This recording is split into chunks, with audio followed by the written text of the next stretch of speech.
Preface. Solzhenitsyn begins with an image that defines the entire work. In 1949, while imprisoned, he and other inmates read a tiny scientific notice reporting that prehistoric creatures had been found frozen in the Kolyma permafrost and had been eaten immediately by those who uncovered them.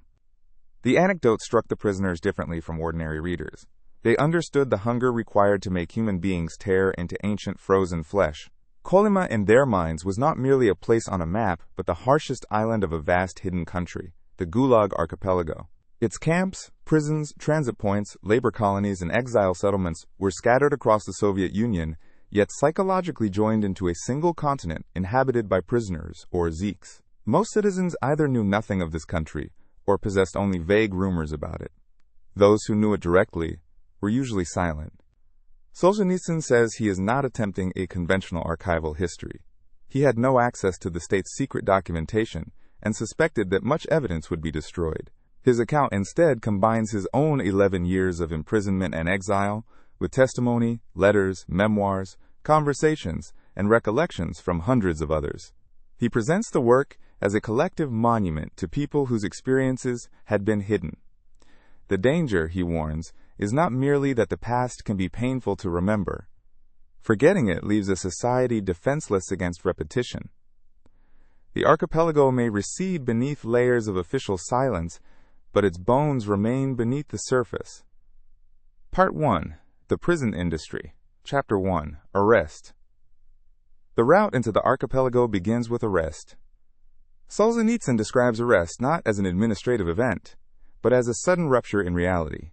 A person who has spent a lifetime assuming that his home, occupation, family, rank, and daily routines belong to a stable world hears the words that he is under arrest and finds that world instantly transferred into the past. The first instinct is almost always disbelief. There must be a mistake, and surely an explanation will correct it. That belief is one of the system's most useful psychological weapons. The classic arrest occurs at night. The doorbell or knock wakes the household. Security officers enter with a civilian witness, begin the search, order the prisoner to pack, and treat everything in the home as potentially incriminating. Solzhenitsyn stresses the deliberate absurdity of many searches. Manuscripts, letters, books, maps, private papers, scientific materials, and objects with no conceivable connection to a crime may be seized because the search is less an effort to discover evidence than an assertion of total power. The people left behind face a second catastrophe: the wrecked apartment, uncertainty about the prisoner's location, lines at prison reception windows, rejected food parcels, and formulas such as "no right to correspondence," which could conceal an execution. Night arrests offer practical advantages to the police. The victim is disoriented and isolated. Neighbors see only fragments of what is happening. The arresting force can move methodically from apartment to apartment, while the larger city continues its daytime life almost untouched. Solzhenitsyn juxtaposes the hidden movement of prison vans at night with public marches, songs, banners, and ordinary life during the day. Repression becomes socially sustainable because each individual arrest is visible mainly to the victim's immediate circle. Yet arrests take many forms. They can occur at work, on the street, at a railway station, during travel, in hospitals, in military units, or through a polite summons from which the person never returns. A person may even be instructed to present himself at an office on what appears to be routine business. Surprise is useful because the authorities want the transition from freedom to custody to occur before the prisoner can organize resistance, hide documents, warn others, or prepare psychologically. Solzhenitsyn repeatedly asks why so few people resisted. Tens of millions were arrested, yet the vast majority submitted individually. A man being led through a crowded railway station might have shouted that innocent people were being seized. A woman in an apartment block might have screamed from the window. A prisoner being transported through city streets could have forced bystanders to notice.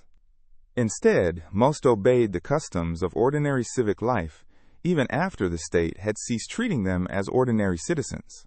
They feared worsening their own case, implicating relatives, looking ridiculous, or making an error if the arrest really was based on some misunderstanding. The system depended not only on police power, but on the prisoner's residual respect for order. Solzhenitsyn includes his own arrest in February 1945.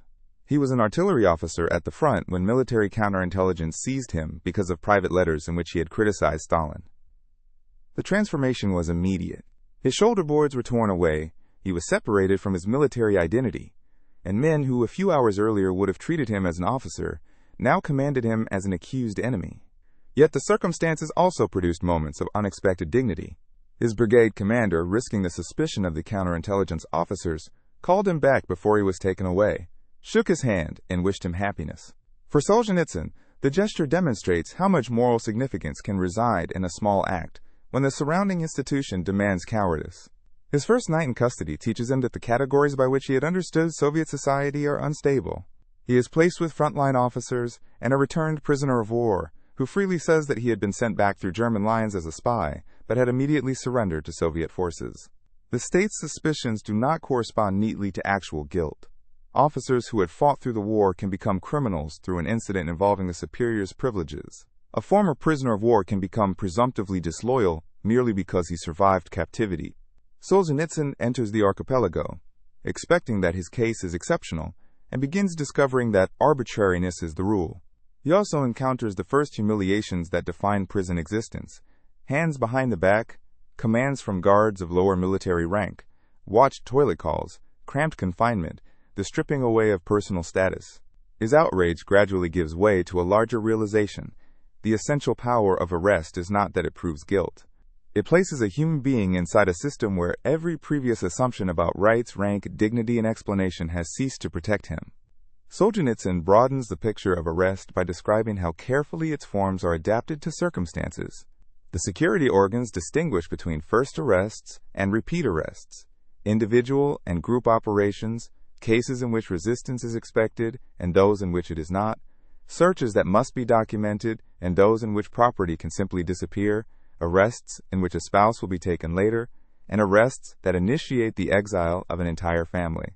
What appears to the victim as an incomprehensible personal disaster is, from the other side of the door, a routine category inside a professional system. This contrast explains the peculiar calm of the arresting officers. For them, the night is work. For the prisoner, it is the destruction of a universe. The state's advantage is greatest when the prisoner continues behaving according to the rules of the old universe. He answers questions, shows documents, obeys commands, and assumes that demonstrating reasonableness will help. Even people who understand intellectually that arrests are occurring all around them often imagine that their own innocence creates a barrier. They prepare explanations instead of escape routes. Solzhenitsyn imagines what might have happened if victims had shouted publicly at the moment of arrest. The police depended on making each seizure appear isolated. A cry in a railway station, a refusal to walk quietly through a street, or coordinated resistance in an apartment building could have converted private terror into public knowledge. He recognizes that such resistance would often have been dangerous or futile for the individual. His criticism is directed at the collective pattern. Millions were taken one by one, because each person faced the state alone. The system also benefits from social shame. A newly arrested person does not yet know whether to think of himself as a prisoner. He may still worry about manners, rank, and appearances. Solzhenitsyn remembers his own indignation at being ordered by a lower-ranking guard to place his hands behind his back. The indignation reveals that part of him still inhabits the military hierarchy from which he has already been expelled. Prison education begins by showing that old hierarchies have vanished, while a new one, far more absolute, has taken their place. His brigade commander's handshake therefore carries significance beyond personal kindness. The commander cannot free him or challenge the arresting authority. He can only refuse, for a few seconds, to adopt the official fiction that a man becomes morally contaminated the moment state security touches him. The gesture preserves a distinction between administrative status and human judgment that the system tries to erase. Chapter 2. The History of Our Sewage Disposal System. Solzhenitsyn next rejects the common habit of treating 1937 and 1938 as an isolated outbreak of Stalinist terror. Those years were one enormous wave, but the prison system had been fed by successive waves from the beginning of Bolshevik rule. The archipelago was not created by a temporary deviation.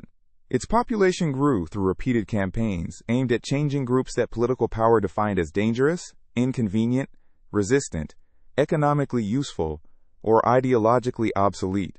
The early revolutionary years brought arrests of former officials, officers, property owners, cadets, and other people associated with the old regime.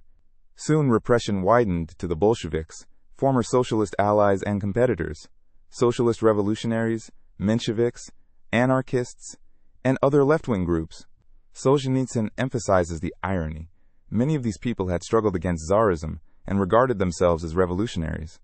Once the Bolsheviks achieved exclusive power, however, independent socialist politics itself became a form of counter-revolution.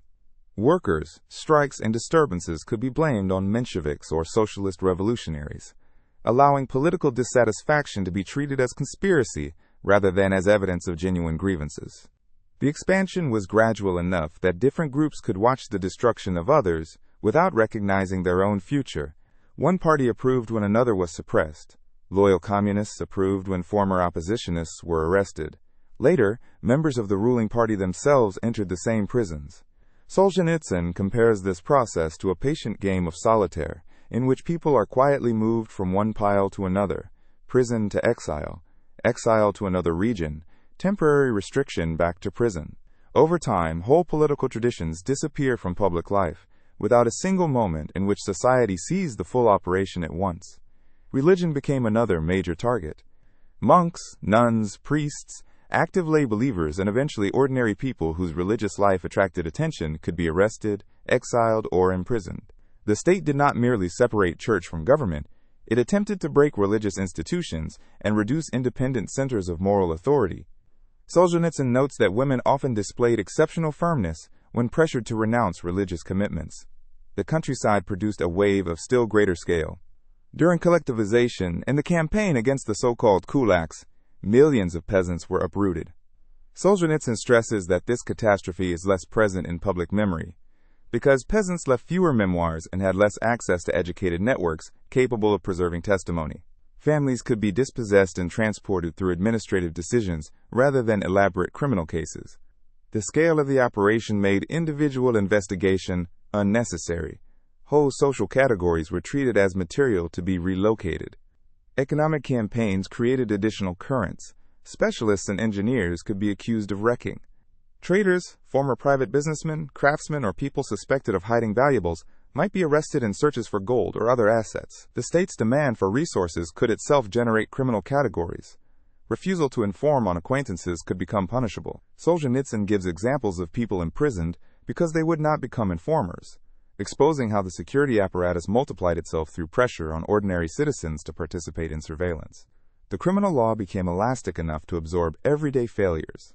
The notorious law of August 7, 1932, treated theft of socialist property with extreme severity and was used against peasants who took tiny quantities of food from fields or workplaces. Other provisions could transform failure to fulfill grain deliveries, work norms, or administrative requirements into acts against the state. Article 58, the Great Political Article, was interpreted through numerous subdivisions covering treason, espionage, sabotage, anti-Soviet agitation, organizational activity, assistance to international enemies, and failures that could be described as weakening state power. The decisive point was not the wording alone, but the political authority to interpret ordinary behavior as hostile intention.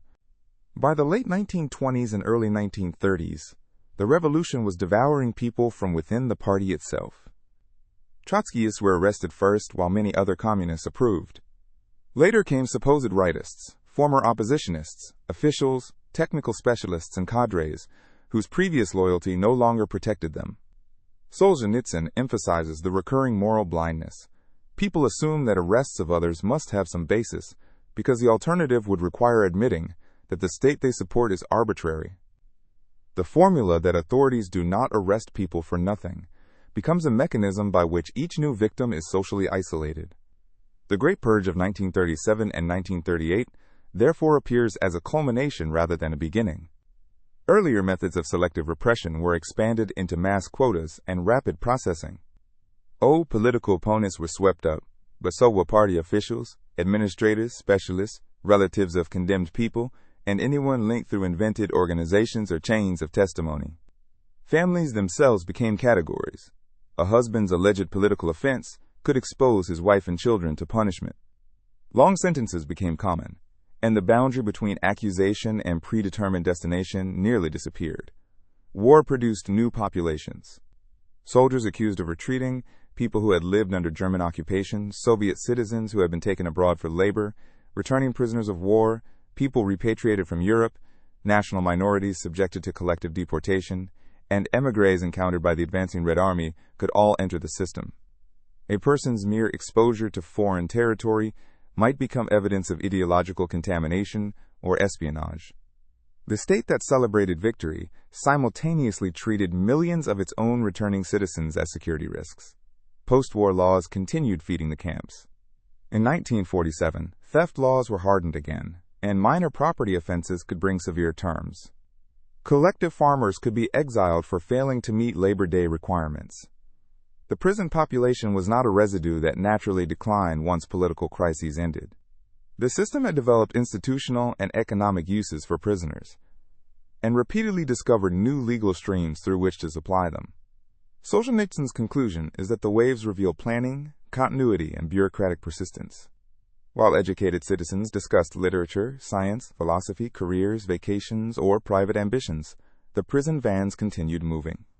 The archipelago could grow beside ordinary life because repression was distributed across time, social groups, and geography. Each person saw only a fragment, and the state continually changed the vocabulary through which new fragments were explained. The chronology of repression is deliberately overwhelming, because Solzhenitsyn wants to destroy the idea that there was one single purge with a beginning and an end. Revolutionary violence against former elites is followed by pressure on rival socialists. Suppression of strikes produces arrests of supposed political instigators. Religious campaigns produce prisoners from clergy and believers. Economic campaigns produce specialists accused of sabotage. Collectivization produces dispossessed peasants. Internal party struggles produce former communists. Security panics produce alleged spies. War produces soldiers, occupied populations, and entire nationalities. Reconstruction produces new economic offenders. The labels change while the direction of movement remains the same. He pays particular attention to the destruction of non-Bolshevik socialist parties because their fate exposes the mechanism of gradual monopoly. Socialist revolutionaries, Mensheviks, and anarchists had shared parts of the revolutionary tradition and could therefore not easily be portrayed at first as conventional monarchist enemies. The solution was administrative persistence. Arrests, exile, renewed arrests, restrictions on residence, and removal from major cities slowly broke their networks. By the time the larger public understood that alternative socialist politics had disappeared, the process was largely complete. The same method is visible in campaigns against specialists. The new economy desperately needs engineers, agronomists, statisticians, technicians, and experienced administrators, but political doctrine distrusts expertise that is not politically subordinate. When plans fail, the specialist becomes a convenient explanation. Economic irrationality can therefore generate both a practical need for experts and a political need to prosecute them. Solzhenitsyn sees this contradiction recurring throughout Soviet history. Collectivization represents a different type of repression because individual criminal procedure becomes almost irrelevant. A village authority can classify a household, confiscate property, and send a family into exile. Women, children, and old people enter the punishment not because a court has found personal guilt, but because the household itself has been defined as an obstacle to policy. Solzhenitsyn considers this one of the greatest crimes of the period, precisely because its victims were socially quiet and left fewer written records. He also emphasizes how economic confiscation can motivate arrest. Campaigns to extract gold or valuables turn possession itself into suspicion. Former traders and craftsmen can be detained until assets are surrendered. The distinction between criminal investigation and forced economic transfer becomes thin. The security organs serve both ideological cleansing and resource acquisition. Article 58 gives this expanding state a vocabulary flexible enough to translate many forms of conduct into political crime. Espionage can be inferred from foreign contacts. Sabotage can be inferred from poor output. Anti-Soviet agitation can be inferred from private speech. Organizational activity can arise from ordinary friendship once several people share critical opinions. Assistance to the international bourgeoisie can be imagined retrospectively across borders and decades. The article's power comes from interpretation rather than precision. The purge of party members follows the same moral sequence. Trotskyists had often accepted repression of earlier enemies. Later, they themselves are removed while other communists remain confident that the party is correcting a dangerous deviation. Rightists and other factions follow. By the time senior Bolsheviks face prosecution, they confront institutions whose legitimacy many of them helped establish. Solzhenitsyn returns repeatedly to this pattern because it prevents victims from being divided neatly into innocent outsiders and guilty insiders. Participation in the system does not protect anyone from becoming its object. The war years demonstrate the ability to create collective suspicion for military catastrophe. Entire ethnic populations can be deported. Soldiers who retreat without permission can be sent to punishment units. Citizens who lived under occupation become suspect because the state cannot easily distinguish survival from collaboration. Returning immigrants and repatriated citizens are processed according to categories that treat foreign exposure as contamination. The security logic is preventive. Uncertainty itself is grounds for repression. By the late 1940s, severe property laws bring another mass of prisoners. A person can receive years for taking food or materials in quantities that bear no proportion to the sentence. Solzhenitsyn links these laws to an economy in which shortages and hunger make petty appropriation common, while the state defines socialist property as sacred. The result is a steady supply of laborers whose offenses may consist of trying to survive inside the system that condemns them. Chapter 3. The interrogation. If arrest delivers the prisoner into the system, interrogation is designed to transform him into usable material. Solzhenitsyn opens by cataloging methods of physical and psychological torture, and by emphasizing that torture was not a sudden invention of 1937. It existed earlier, though permission and frequency varied. During the mass campaigns of 1937 and 1938, the pressure of quotas and deadlines removed many remaining constraints and gave interrogators broad freedom to obtain confessions quickly. The objective is not necessarily to discover what happened. In many cases, investigators already possess the required theory of the case. They need names, signatures, narratives, organizational links, and confessions that can be fitted into that theory. The prisoner, therefore, confronts a process in which factual innocence can be almost irrelevant. If he has not committed the alleged crime, he must still be induced to describe one. Some methods require no physical beating. The interrogator may begin politely, implying that cooperation will bring release or a lighter camp. He may threaten a worse prison, harsher sentence, or damage to the prisoner's family. A wife can be said to have been arrested.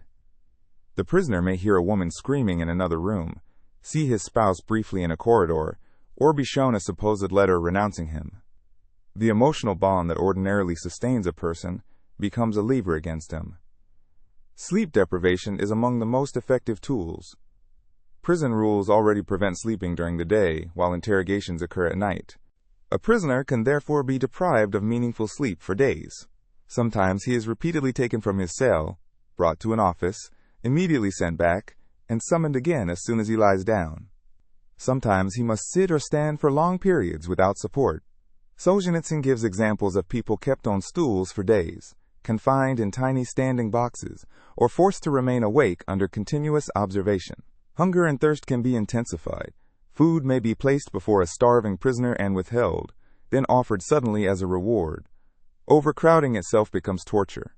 A cell can be packed beyond capacity so that prisoners cannot lie down, move, or reach the toilet without climbing over one another. Heat, cold, filth, illness, and the pressure of other bodies accomplish what interrogators would otherwise have to do directly.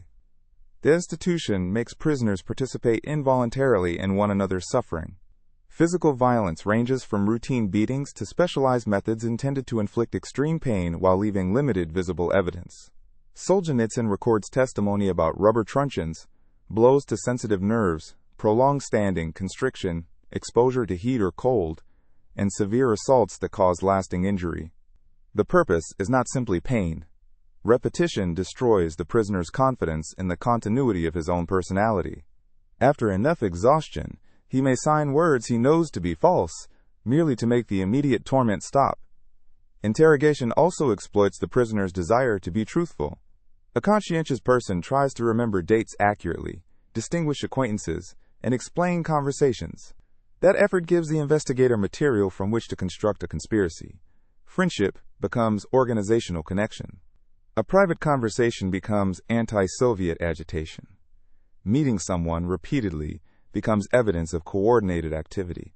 Solzhenitsyn later concluded that the prisoner who insists on accurate memory may be easier to manipulate than one who simply refuses to remember anything useful.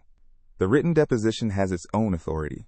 Questions are phrased to produce the necessary answer, and the interrogator controls the language in which the answer appears. The accused may object that the final text distorts what he said, yet his signature is demanded. He may ask to see the relevant criminal statute and be told that the law is not for him. The process turns a human conversation into a document whose future readers will encounter only the state's version. Solzhenitsyn describes his own interrogation as comparatively mild beside many of the cases he records. His letters criticizing Stalin provided real material, so the investigators did not need to manufacture everything. Even so, he had to navigate questions about friends and conversations without expanding the case to include others. The pressure forced him to create explanations fast enough to satisfy the interrogator, while trying not to produce new victims. This reveals another function of interrogation. Every prisoner can become the source of the next arrests. Formal legal supervision offers little protection. Prosecutors supposedly review investigations, but in practice they often appear only near the end, reading files produced by the same apparatus they are meant to supervise. Complaints about coercion can disappear into the institution. The prisoner is repeatedly required to sign pledges not to disclose investigative procedures, extending secrecy even beyond imprisonment. Solzhenitsyn's larger point is that torture works because it combines bodily pain with bureaucratic routine. There is no dramatic boundary at which law ends and violence begins. The box, the cell regulations, the schedule, the paperwork, the threats, the sleeplessness, and the signatures form one process. By the time the case is ready to move onward, the system has often produced not a discovery of truth, but a person exhausted enough to confirm the story required of him. Solzhenitsyn organizes the methods of interrogation almost as if describing a technical manual, because that is how he wants the reader to understand them, not as isolated sadism, but as a repertoire accumulated by an institution. Persuasion, deception, threats, humiliation, isolation, sleep deprivation, hunger, thirst, heat, cold, prolonged standing, cramped boxes, family pressure, fabricated evidence, and direct beating can be combined according to the prisoner's weaknesses in the investigator's timetable. Psychological disorientation begins before the first serious question. The prisoner may spend hours in a tiny box without knowing whether the confinement will last minutes or days. He is denied ordinary information about time, procedure, charges, and future steps. The uncertainty encourages either despair or anger, both useful to the interrogator. A person who becomes angry may make incriminating statements. A person who becomes hopeless may accept whatever path seems to shorten the ordeal. Threats against relatives are especially effective because they convert moral responsibility into coercion. If a husband believes that his wife will be imprisoned because he refuses to sign, resistance can feel selfish rather than courageous. Investigators exploit the fact that decent people can be controlled through concern for others more easily than through concern for themselves. The prisoner's best qualities become pressure points. Sleep deprivation receives special emphasis because it works while appearing almost administratively clean. The interrogator can work in shifts. The prisoner cannot. A man who has not slept for several nights loses the ability to evaluate contradictions, remember sequences, and maintain strategic silence. The state can then obtain a confession without relying on visible wounds. Solzhenitsyn regards the division of labor itself as part of the torture. Several arrested officials can exhaust one isolated person indefinitely. The written deposition then fixes the result. Investigators can transform ambiguous speech into categorical admission.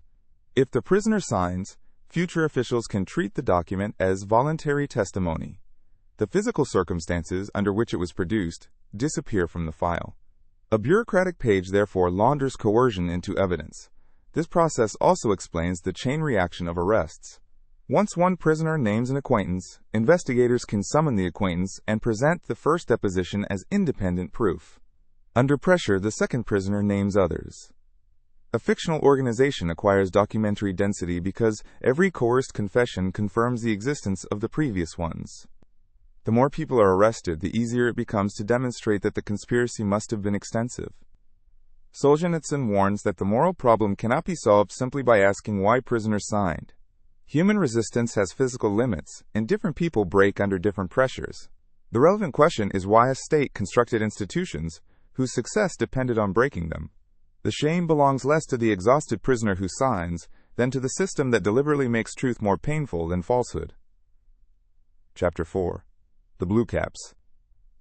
Solzhenitsyn then turns from the methods of interrogation to the people who administered them, the officers of the security organs, associated in his imagery with their blue uniform insignia.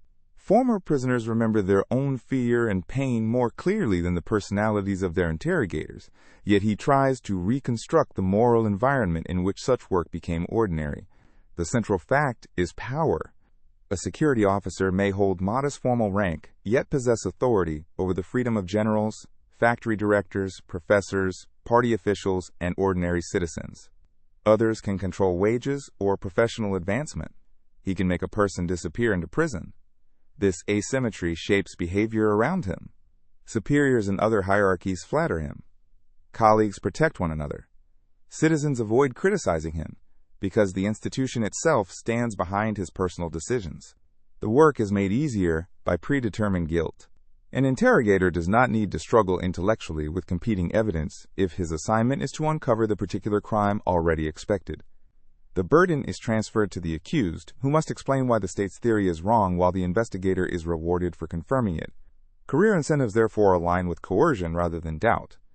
Solzhenitsyn refuses to portray every security officer as a supernatural monster. Petty greed, vanity, careerism, laziness, resentment, and desire for status are often enough.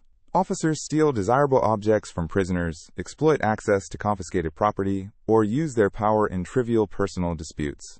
The frightening conclusion is precisely that extraordinary evil does not require extraordinary personalities. Ordinary weaknesses become catastrophic when combined with unaccountable institutional authority. The security caste also protects its own. Officers who themselves fall under suspicion may receive treatment different from that imposed on ordinary prisoners, because the institution recognizes them as insiders even while punishing them. Yet the machine can eventually consume its operators. Former security chiefs, such as Abakumov and others, later find themselves in the cells they once controlled. Their reactions reveal how deeply they believed in the organization even after it turned against them. Solzhenitsyn asks whether he himself might have become such a man. Before his arrest, he had accepted the moral language of Soviet authority and had exercised military command without examining his own privileges closely. He remembers how quickly officer rank taught him to interrupt subordinates, demand obedience, enjoy better food, use an orderly, and send men into danger while regarding hierarchy as natural. His point is not that army command and political torture are identical. It is that people adapt frighteningly fast to systems that place them above others. This self-examination leads to one of the book's most important moral reflections. Solzhenitsyn rejects the comforting idea that evil people form a separate species. The line between good and evil passes through human beings themselves. A person can act generously in one context and cruelly in another.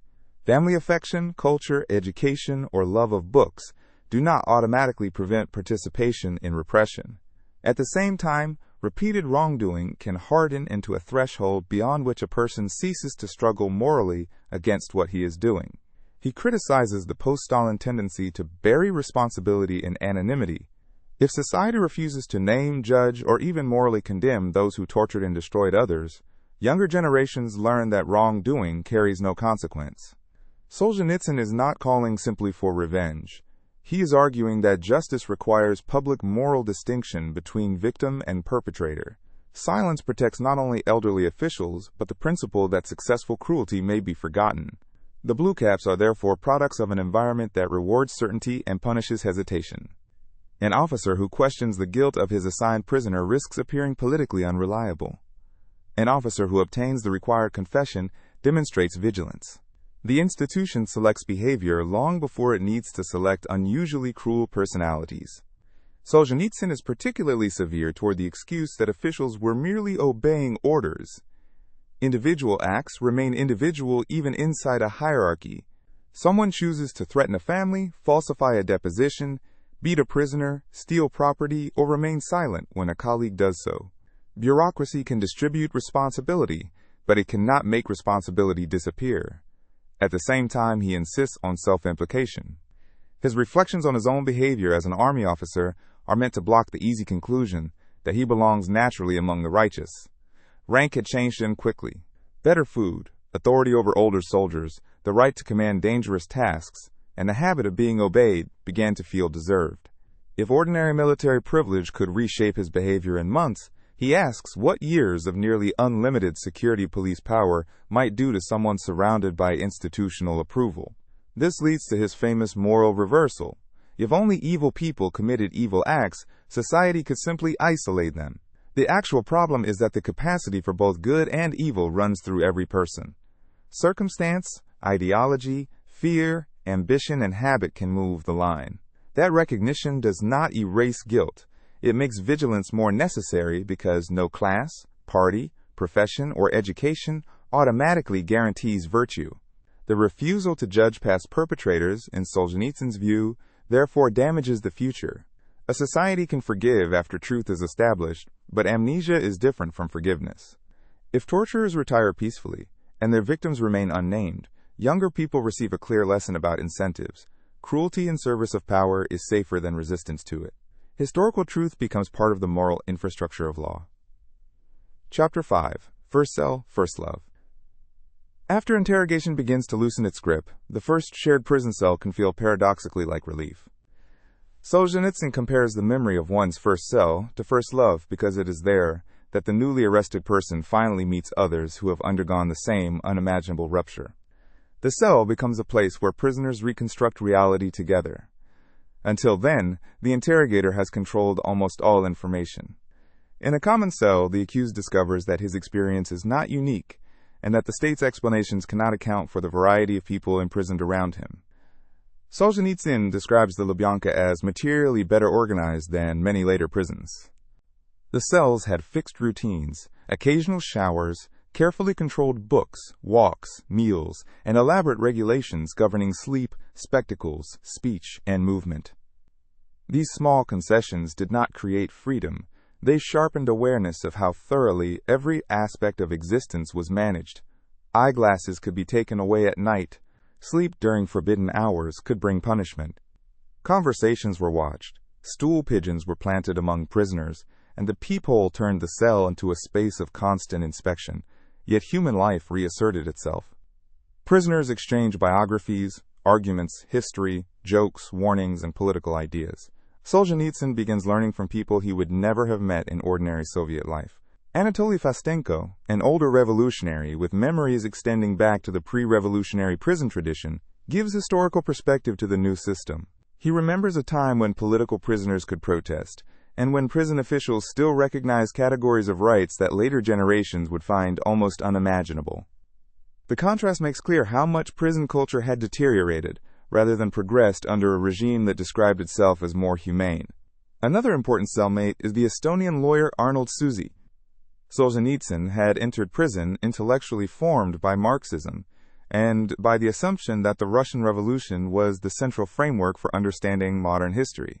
Susi speaks to him about Estonia's experience of independence, parliamentary institutions, law, and European political practice. Solzhenitsyn admits that before prison he would scarcely have considered these subjects worth serious attention. The cell forces him to listen. Political imprisonment, intended to isolate and re-educate, becomes an accidental university in which ideological boundaries break down. This does not mean that prisoners become a harmonious community. Hunger shapes behavior constantly. Those receiving parcels possess resources others lack. Food becomes a subject of temptation, envy, self-discipline, and shame. Prisoners learn that ordinary literature can become torture when it contains elaborate meals. They try to control the mind by redirecting attention away from physical appetite. Even a short walk in the courtyard takes on an intensity impossible to understand in freedom. Returning indoors after fresh air can feel like being arrested again. The cell is also a crossroads of stories. Solzhenitsyn listens to men whose political trajectories run far outside official categories. Some had fought against Bolshevism, some had served the Soviet system, some had lived in newly independent states, some had been prisoners of war, some had become entangled with German institutions while trying to survive or oppose Stalin. A life that propaganda reduces to the label trader often contains conflicting loyalties, fear, ideological conviction, coercion, and impossible choices. One such figure is Yuri, whose experiences forced Solzhenitsyn to confront the fate of Soviet citizens who became German prisoners of war. Yuri had opposed Stalinism and eventually served within German structures, hoping that the war might create a path to a different Russia.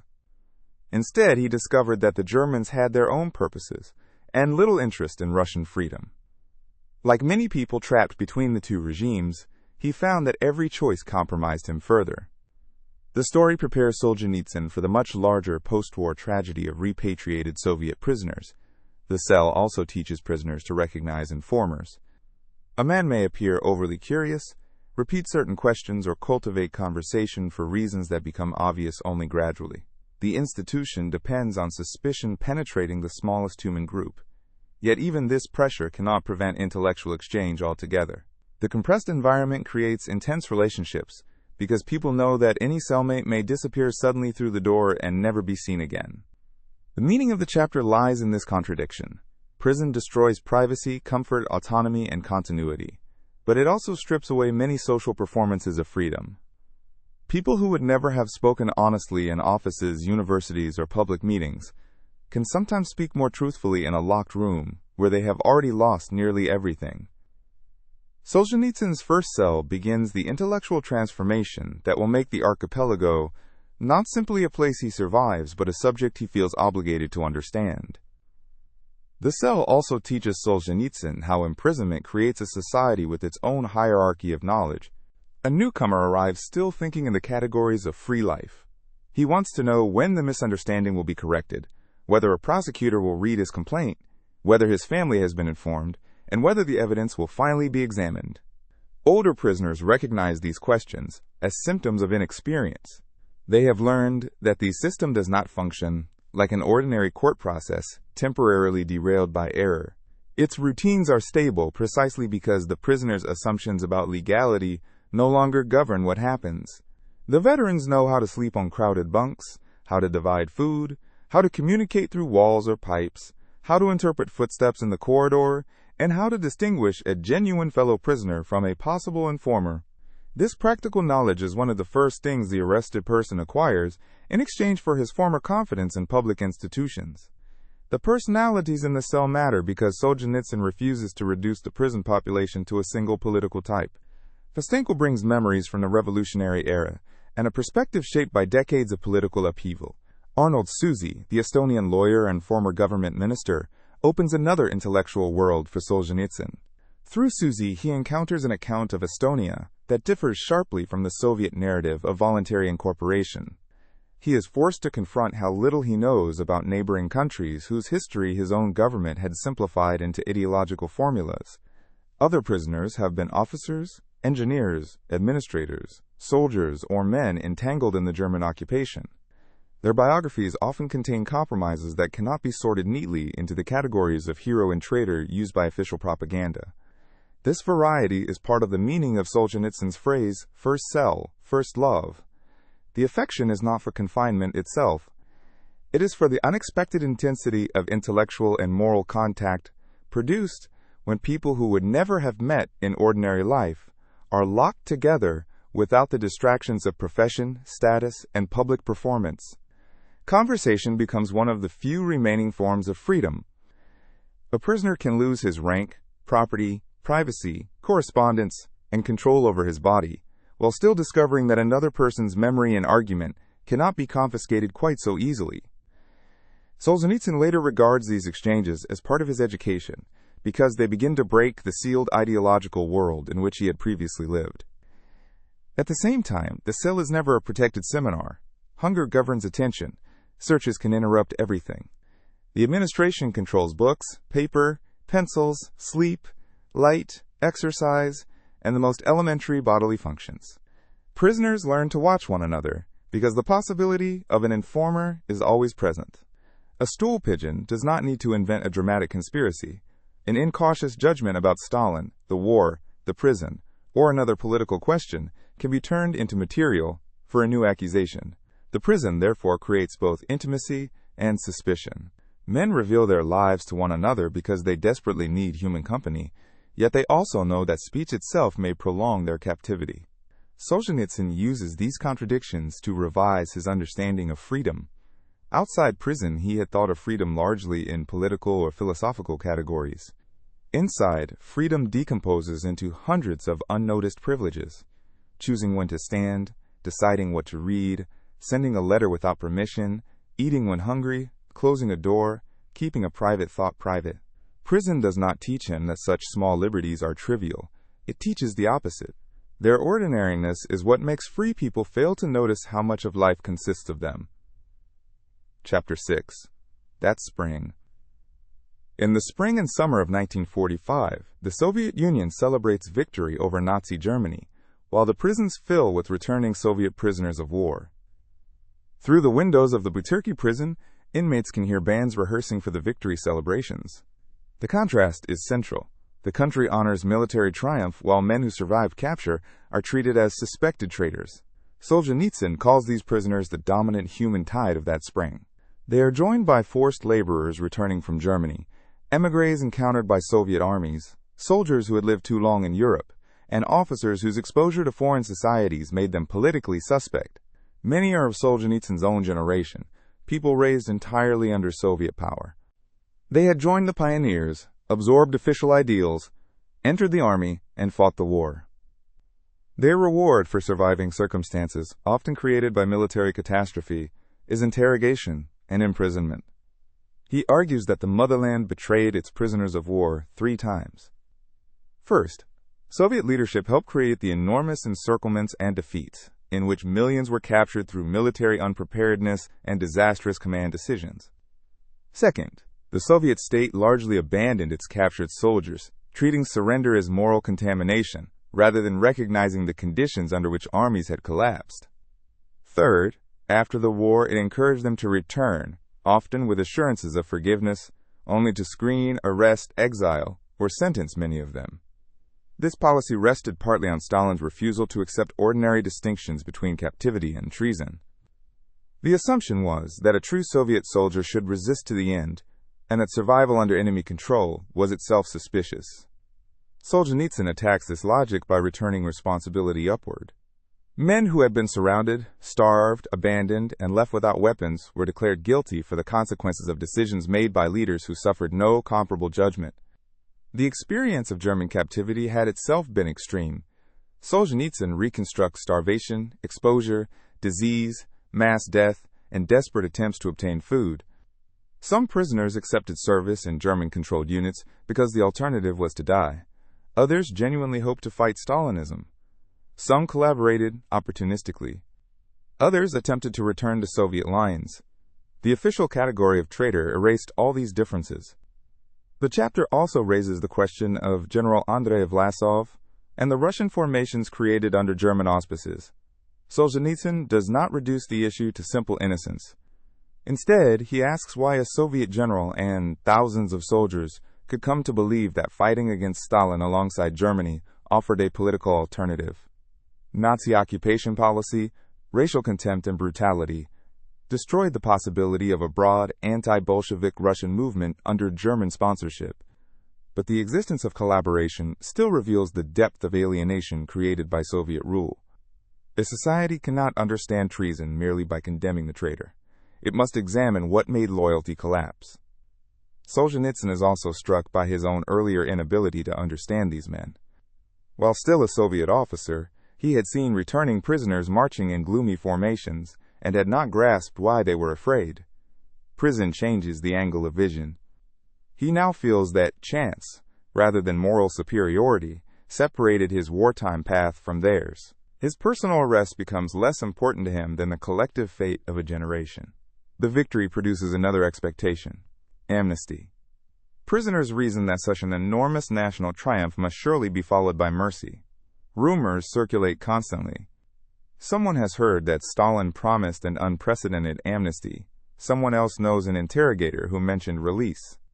Every anniversary, decree, official celebration, or unexplained transfer becomes evidence that the doors may soon open. Solzhenitsyn treats this hope as a universal prison phenomenon. People deprived of control over their future become specialists in signs. They interpret the movement of cellmates, rumors from guards, graffiti in baths, and fragments of newspaper information as predictions. The more irrational the system becomes, the more prisoners may cling to the belief that a rational correction is imminent. The actual post-war amnesty largely excludes political prisoners under Article 58. Solzhenitsyn recounts the moment when he and others are taken from their cell and briefly allow themselves to imagine release. They are bathed, moved through the prison's green courtyard, and placed in a holding box where the sights and sounds of summer appear almost paradisal. One prisoner returns from hearing his fate looking destroyed, 5 years. Another returns laughing at the absurdity, 15 years. Solzhenitsyn himself receives 8. The chapter expands this disappointment into a reflection on victory itself. Solzhenitsyn provocatively argues that military victories often strengthen governments more than peoples. Defeat can expose institutional failure and create demands for reform, whereas victory reinforces authority and national pride. He compares episodes of Russian history in which defeat preceded political change with victories that strengthened autocratic power. In 1945, the Soviet victory did not weaken the coercive state. It gave Stalin immense prestige at precisely the moment when millions of returning soldiers might otherwise have brought home different expectations. There is also an economic dimension. The camps require labor. Remote projects, mines, forests, and construction sites do not attract enough voluntary workers. Solzhenitsyn suggests that the state's demand for manpower and the security apparatus's demand for enemies fit together naturally. Men demobilized from war can be redirected into forced labor through sentences. Political suspicion becomes economically useful. For Solzhenitsyn, therefore, the spring of victory is also a spring of reckoning. The regime demonstrates that military service does not establish a claim against arbitrary power. The same state can celebrate sacrifice publicly and punish survivors privately. National triumph and individual disposability coexist without contradiction inside the system. The spring of 1945 adds a particularly bitter layer to this education, because the state is celebrating military victory while receiving returning Soviet prisoners of war as suspects. Solzhenitsyn emphasizes the linguistic cruelty of the official category. These men are called traitors of the motherland, though many of them experience the sequence in reverse. The motherland had failed to protect them in catastrophic encirclements, regarded surrender as a moral crime, even when ammunition and command had collapsed, abandoned them diplomatically in German captivity, and then punished them after liberation. Their biographies forced the prison cell to confront a question that wartime propaganda could avoid. What exactly did loyalty require from a soldier whom his own state had declared expendable? Solzhenitsyn does not romanticize every Soviet citizen who served the Germans. Some collaborated for advantage, some committed crimes, and some joined formations that fought directly against the Red Army. His argument is that the state erased distinctions that ought to have mattered. Men who escaped, men who merely survived, men used for forced labor, men who served in auxiliary units and committed anti-Soviet fighters, could all be processed through broad categories of treason. The official judgment was made easier by refusing to examine the sequence of choices that captivity had actually presented. The case of the Vlasov movement makes the moral problem sharper. General Andrei Vlasov had been a Soviet commander before capture, and later headed a Russian force under German sponsorship. To the Soviet state, this was the clearest imaginable betrayal. Solzhenitsyn asks why so many Soviet citizens had become willing to fight against their own government in the midst of a foreign invasion. German brutality ultimately destroyed much of the possibility that the invaders could be regarded as liberators. Yet, hatred of collectivization, famine, repression, and Stalinist rule had not disappeared when the war began.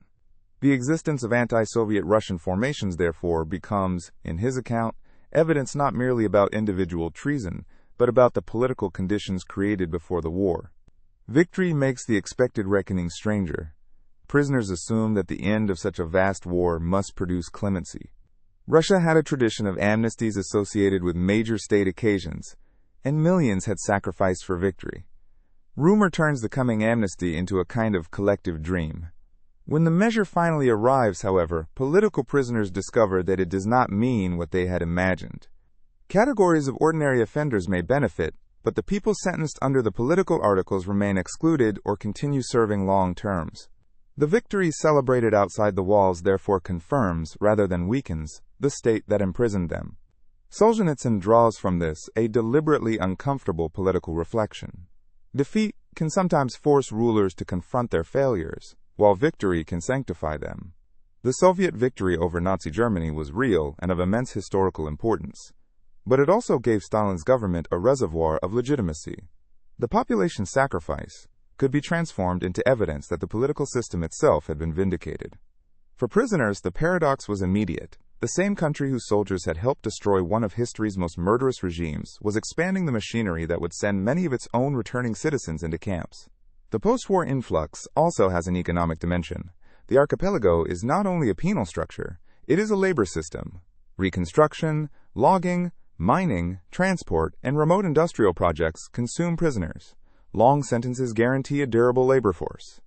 Solzhenitsyn therefore treats the continued manufacture of political prisoners after victory not as an accidental residue of wartime emergency, but as part of an institution that has acquired functions and interests of its own. Chapter 7. In the Engine Room. Once interrogation ends, the prisoner expects something resembling judgment. Instead, Solzhenitsyn enters what he calls the engine room of the legal machine, where sentencing often takes place without meaningful trial. He receives his own 8-year term through a brief administrative procedure. A security officer reads a paper, obtains a signature acknowledging that it has been read, and moves to the next case. Years of a person's life are dispensed with the bureaucratic emotional weight of issuing an office supply voucher. The central institution is the Special Board, usually referred to by its Russian initials, OSO. Its ancestry lies in older forms of administrative exile, but under Soviet rule, extrajudicial sentencing becomes systematic and scalable. Earlier revolutionary troikas and later boards can impose increasingly severe terms. What makes the institution especially powerful is invisibility. The prisoner does not confront accusers, hear evidence, question witnesses, or even see the people who decide his fate. He receives only the resulting document. Solzhenitsyn emphasizes how little prisoners knew about the structure that governed them. Who exactly sat on the board? How often did it meet? Did members truly discuss individual cases?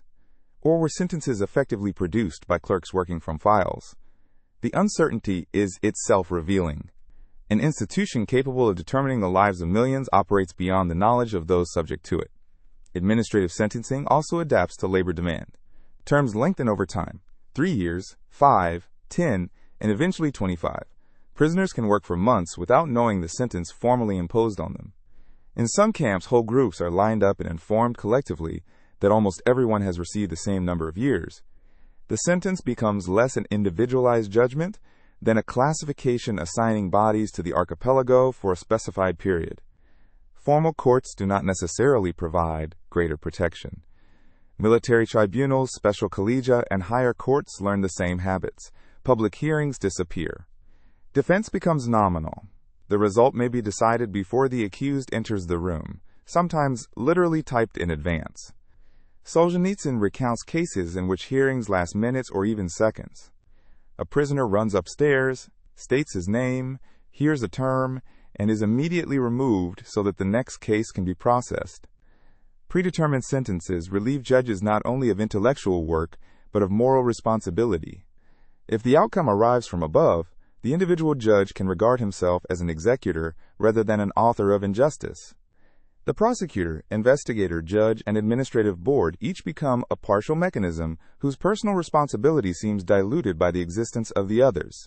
Even obvious evidence of torture may not produce freedom. Solzhenitsyn recounts the case of a prisoner who managed to show that his confession had been beaten out of him. Rather than release him, the system simply began again with a new arrest warrant and a cleaner investigation. Eventually, the man received an administrative sentence anyway. Procedure can be restarted until it produces the required destination. Solzhenitsyn later visits the military collegium under radically different circumstances and tells its officials that when he was condemned, he never saw a judge, whereas now he suddenly sees dozens of them assembled before him. The encounter suggests how isolated the legal professionals had been from the human consequences of their decisions. The convicted population knew the judiciary intimately as a source of terms. The judiciary could process prisoners without truly seeing them. The chapter's title is therefore precise. Interrogation is dramatic because it involves direct pressure, But sentencing reveals the industrial character of repression. Files enter, terms emerge, and prisoners move onward. Once the engine has been designed so that guilt need not be tested and responsibility need not be personalized, enormous numbers of cases can be processed with almost no visible crisis inside the institution. The sentencing machinery described in the next chapter shows how efficiently those prisoners can be manufactured once adjudication is detached from genuine examination of evidence. The special board, usually known by its Russian initials OSO, is central to this system. It can impose sentences administratively on the basis of dossiers prepared by the security organs. The prisoner does not need to appear before the body that decides his fate. He may receive the result as a piece of information delivered through the prison bureaucracy, almost like learning a ration rule or a transfer order. Solzhenitsyn traces the evolution of such procedures through changing names and institutions, extraordinary commissions, troikas, special boards, military tribunals, and other bodies capable of producing sentences with varying degrees of judicial decoration. The exact form matters less than the recurring principle. The security apparatus investigates, defines the political meaning of the case, and supplies the material. The adjudicating body often confirms rather than tests it. What appears on paper as separation between investigation and judgment can therefore conceal a single administrative process. The growth of sentence lengths reveals the same institutional logic. 3-year and 5-year terms give way to 10 years, and later 25-year sentences become common. The numerical escalation is important because a sentence need not be formally called death in order to consume most of a person's adult life. A 25-year term imposed on a middle-aged prisoner may be a delayed death sentence, even if the state presents the abolition of execution as humanitarian progress. Military tribunals can reproduce the same result at extraordinary speed.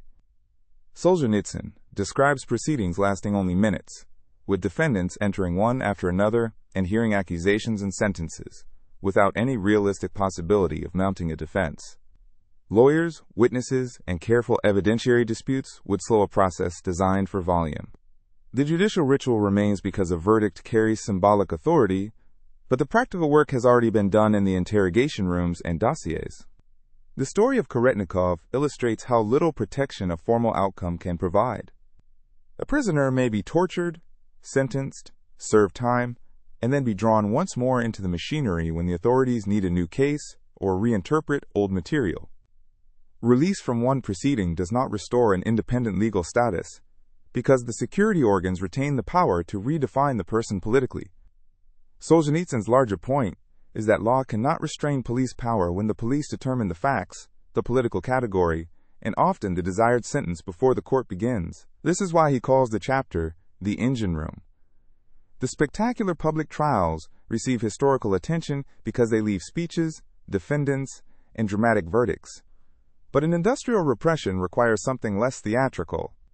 It needs offices capable of processing files continuously, standardized legal formulas, officials who treat years of human life as routine quantities, and procedures that do not collapse under the weight of millions of individual cases. The engine room is frightening, precisely because it is administrative rather than passionate.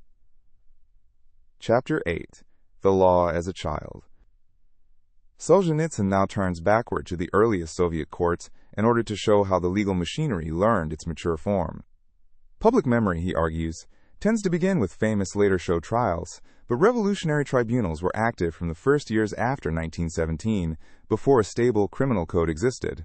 Judges were expected to act according to revolutionary consciousness and the needs of the new power. He compares revolutionary claims of unprecedented czarist brutality with available figures for executions under the old regime. His purpose is not to idealize imperial justice, which could be harsh and arbitrary, but to challenge the moral scale used by the new government. Revolutionary violence very quickly reached levels that propaganda continued to attribute uniquely to the past. Early tribunals still contain traces of legal disorder that, from the later Soviet perspective, almost look like freedom.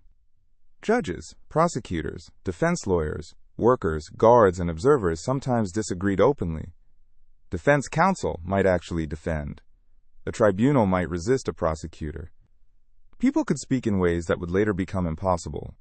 Solzhenitsyn presents this as the childhood of the new law.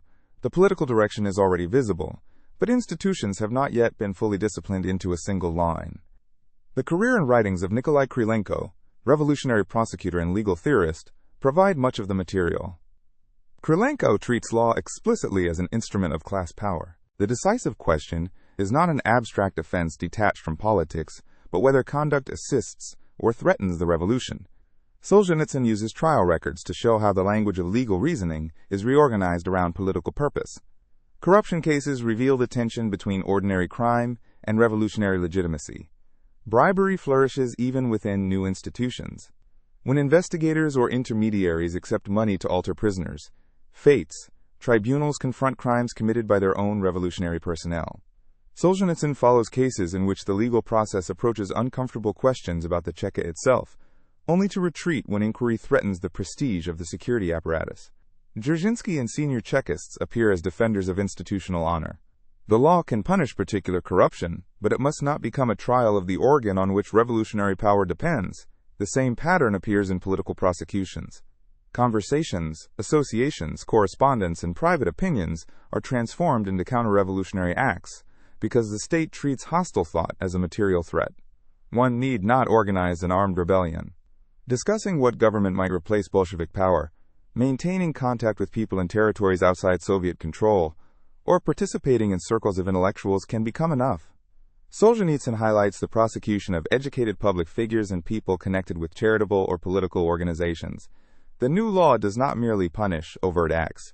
It creates categories of social danger and interprets mental or conversational opposition as action. Alexandra Tolstaya, daughter of Leo Tolstoy, appears in one case as a participant whose role in a gathering was essentially to attend to the samovar, yet she receives a camp term. The absurdity illustrates how association itself becomes guilt.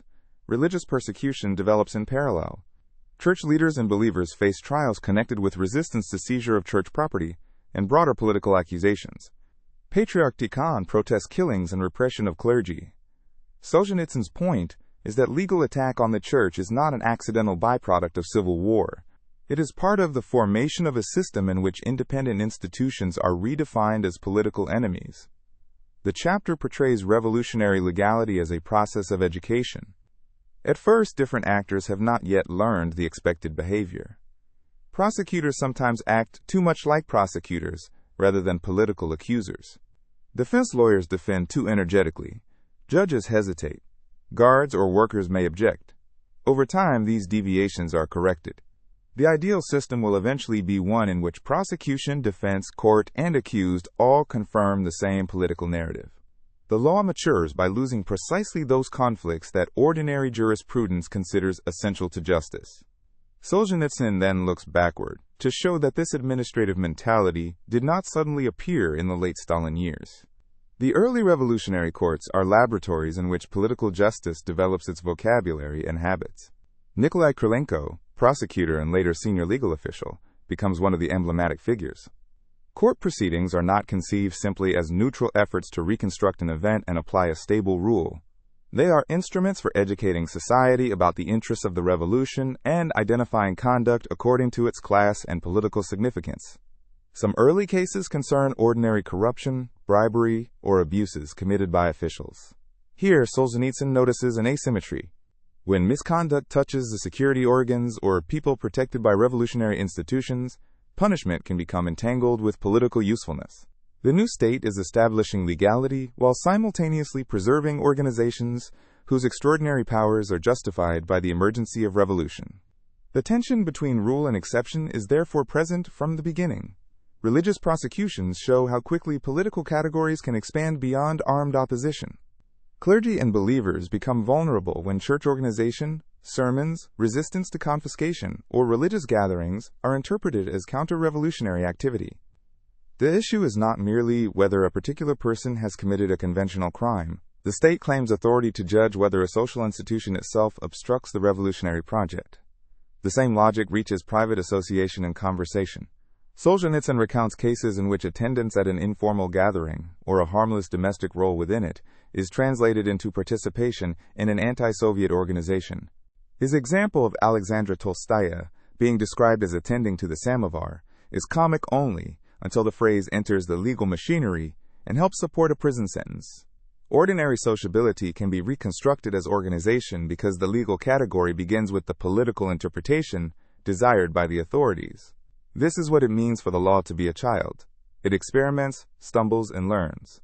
Procedures and terminology are not yet as polished as they will later become, but the essential lesson is already being absorbed. Criminal law can be made elastic enough to reach intentions, affiliations, social origins, conversations, and presumed hostility, not only independently provable acts. By the time the system matures, the extraordinary measure no longer needs to look extraordinary. It has acquired statutes, offices, precedents, professional personnel, and an official language capable of presenting political repression as ordinary legality. Chapter 9. The Law Becomes a Man. By 1921 and 1922, Solzhenitsyn argues, revolutionary justice had moved beyond its experimental childhood. The state was exhausted by civil war, famine, transport breakdown, and strikes. Yet instead of treating these crises as problems that might reveal administrative failure, political institutions increasingly explain them through hostile classes, sabotage, and organized opposition. Law became a means of converting disorder into guilt. The case of the Moscow water engineer Vasily Oldenburger illustrates the process. Oldenburger had devoted decades to the city's water system. Through the revolutions and wars, Moscow continued drinking water produced under his technical leadership. His workers respected him and repeatedly defended his competence. Yet local party and inspection officials came to regard precisely this independent authority as politically dangerous. When commissions failed to discover actual sabotage, suspicion did not disappear. It was reformulated. His professional prestige itself became evidence that workers had been infected by bourgeois attitudes and were unable to perceive wrecking. Oldenburger faced continual inspections, accusations, administrative obstruction, and public denunciation. Necessary repairs could be blocked, then technical problems attributed to him. His candidacy for the Moscow Soviet intensified the conflict because workers supported him against the party organization. The system thus produced the very conditions from which a charge of sabotage could later be constructed.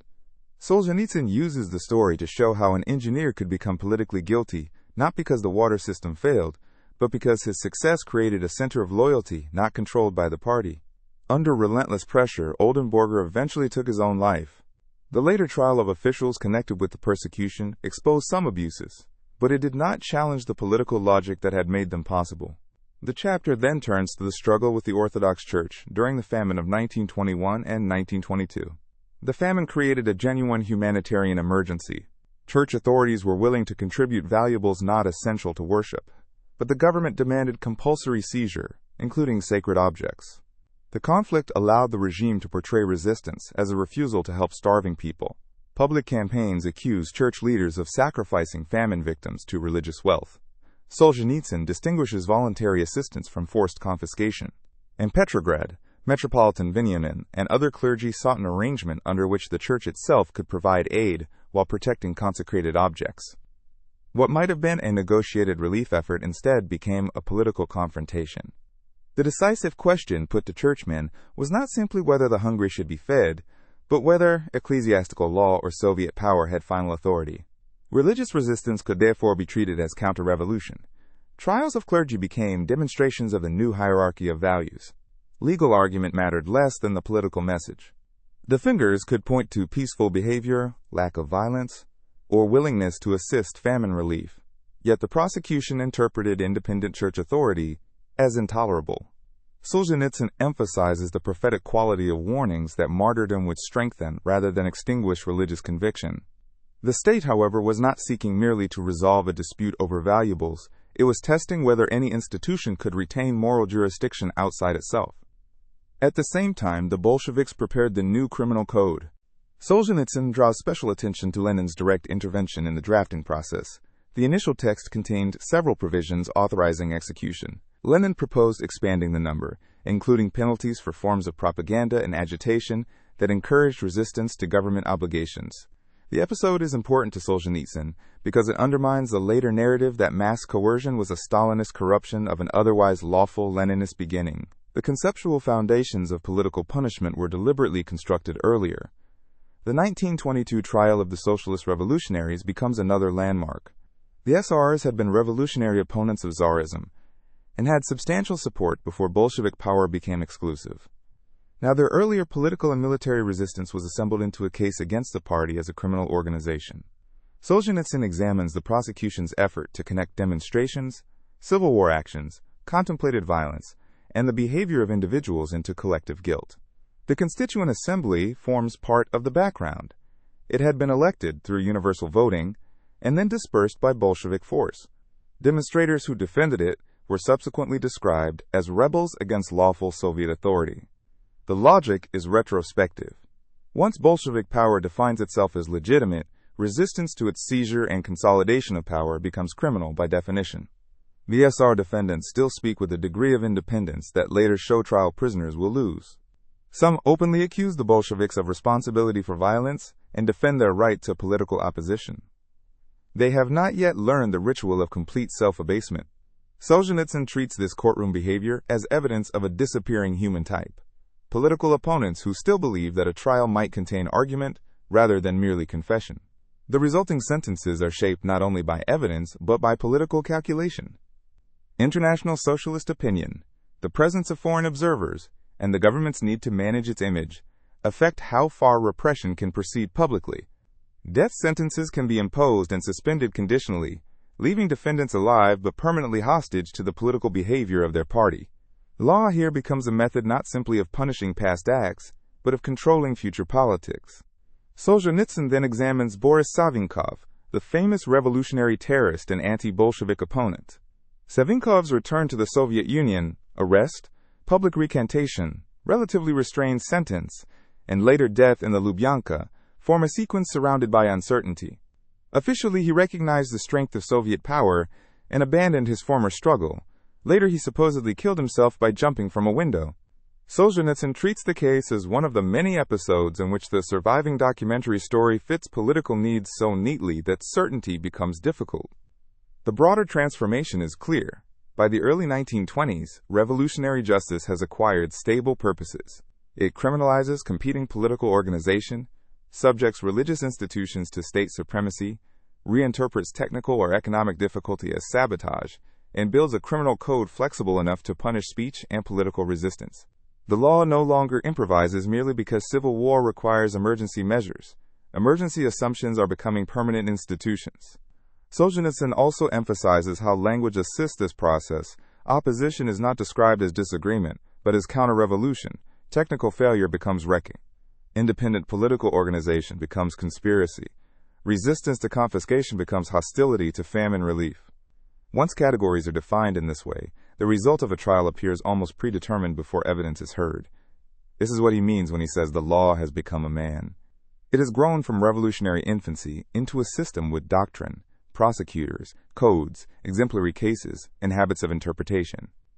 The mature body has not yet reached the scale of the 1930s, but the essential organs are present. The case of the Moscow waterworks engineer Nikolai Oldenburger gives Solzhenitsyn a concrete example of how technical administration becomes politicized. Oldenburger had devoted decades to maintaining Moscow's water system and was valued for professional competence rather than revolutionary enthusiasm. After 1917, however, the workplace became a field of factional struggle. Subordinates and political activists could challenge experienced specialists not only on technical grounds, but by presenting professional disputes as evidence of ideological unreliability. Harassment accumulated until Oldenburger killed himself. For Solzhenitsyn, the episode is an early warning that a system that subordinates expertise to political accusation may destroy precisely the people on whom essential services depend. The church property campaign shows the same mechanism on a national scale. Famine created a genuine need for relief, and the government demanded church valuables on the argument that precious metals should be converted into food. But the conflict quickly exceeded the practical problem of famine aid. Church leaders attempted to distinguish objects that could be surrendered from sacred vessels whose removal believers regarded as sacrilege. The state interpreted resistance as political defiance. Clashes gave an opportunity to prosecute clergy and laymen and to weaken an institution that retained an authority independent of the Bolshevik Party.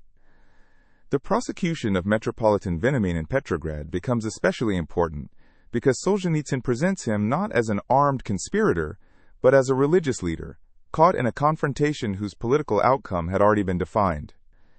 The proceedings demonstrate how a trial can convert an institutional conflict into individual criminal guilt. Defendants may discuss doctrine, procedure, or property, but the court judges their actions through the larger assumption that resistance to revolutionary policy serves counter-revolution. Solzhenitsyn places these cases beside the development of the criminal code.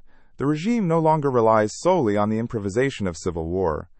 It begins to codify the range of offenses for which execution and severe imprisonment may be imposed. Lenin's interventions in the drafting process, as Solzhenitsyn presents them, reveal a desire not to narrow revolutionary coercion after emergency rule, but to ensure that the written law preserves broad possibilities for punishing political enemies. The exceptional method is being translated into permanent legal architecture. The 1922 trial of the socialist revolutionaries makes that development unmistakable. These defendants belonged to a revolutionary party that had opposed the Bolsheviks from the left rather than to the old monarchy. Their prosecution demonstrates that revolutionary legitimacy will not be shared among competing socialist traditions. The courtroom becomes a place for announcing which political movement has the right to define the revolution itself. Foreign socialist observers and defense efforts can affect appearances but not the basic relationship of power. Later cases, such as that of Boris Savinkov, reveal another form of theater. A famous enemy of the regime can be captured, induced to make politically useful statements, and displayed as evidence that resistance has collapsed. The individual's fate becomes part of a public narrative written by the state. Law has become a man in Solzhenitsyn's metaphor, because it has acquired confidence, technique, and an adult institutional identity. It no longer merely lashes out in revolutionary infancy. It knows how to stage a proceeding, classify an opponent, produce a confession, and use the result for political education. Chapter 10. The Law Matures. The maturation of Soviet political justice appears most clearly in the great public trials of specialists, alleged opposition groups, and party leaders. Solzhenitsyn reads their stenographic records closely because the trials reveal not only accusations, but the theatrical form that repression eventually perfected. The defendant is no longer merely convicted. He is required to participate in the production of his own guilt. The 1930 Industrial Party or property trial is a central example. Engineers and technical specialists are accused of forming a vast underground organization that supposedly planned economic sabotage, coordinated with foreign powers, prepared military defeat, and even anticipated distributing ministerial positions after the overthrow of Soviet rule. The alleged organization possesses almost everything a dramatic conspiracy should have: a central committee, foreign contacts, plans to wreck major industries, and links with other underground movements. Yet when Solzhenitsyn follows the testimony closely, the structure becomes increasingly implausible. The supposed party had no real membership process, congresses, elections, records, or stable organization. Participants speak of contacts and understandings rather than the institutional machinery expected of a party numbering thousands. Estimates of membership expand as the investigation requires. A small number of confessions can generate arrests of many more engineers, because each named person becomes a node from which the conspiracy can grow. The defendants' behavior is even more revealing. They confess with extraordinary eagerness. They explain, repent, condemn their own class outlook, supply interpretations, and volunteer additional guilt. The prosecutor, at times, hardly needs to question them, because they are performing both prosecution and defense against themselves. Solzhenitsyn insists that this cannot be understood as spontaneous moral awakening. It is the visible endpoint of an invisible interrogation process. Those who cannot be shaped into satisfactory public defendants never need to appear on the stage. The property narrative has a political function beyond the fate of the accused engineers. Industrial failure, shortages, delays, and planning problems can be attributed to organized wreckers rather than to the economic system. The more ambitious state planning becomes, the more useful sabotage becomes as an explanation for unmet targets. Technical specialists are placed in an impossible position. They must achieve politically dictated results while knowing that professional objections can be interpreted as resistance and failure as intentional damage. Solzhenitsyn does not deny that engineers formed professional solidarities or privately criticized the regime.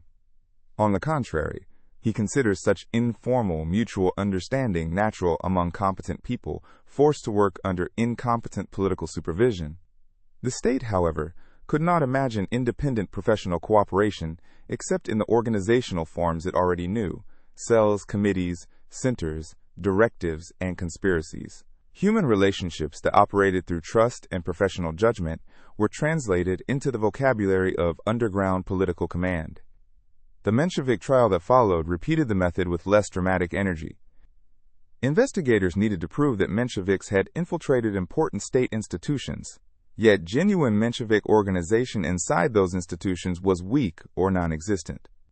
Former party members and people only remotely connected with Menshevism could be turned into an alleged union bureau. The scarcity of suitable defendants becomes almost comic when men facing other accusations are effectively recruited into the political case because being labeled a counter-revolutionary may offer better prospects than being treated as an ordinary criminal. Again, confession is the raw material. A defendant can be forced to confirm a structure that never operated as described, and then the structure itself becomes evidence against others. Foreign Mensheviks denounced the trial as a fabrication built on terror and the testimony of people who had left the movement long before. Yet inside the Soviet courtroom, the performed admissions possess greater legal reality than the organizational history they are supposed to describe. Solzhenitsyn then connects these early show trials with the later Moscow trials of the old Bolsheviks.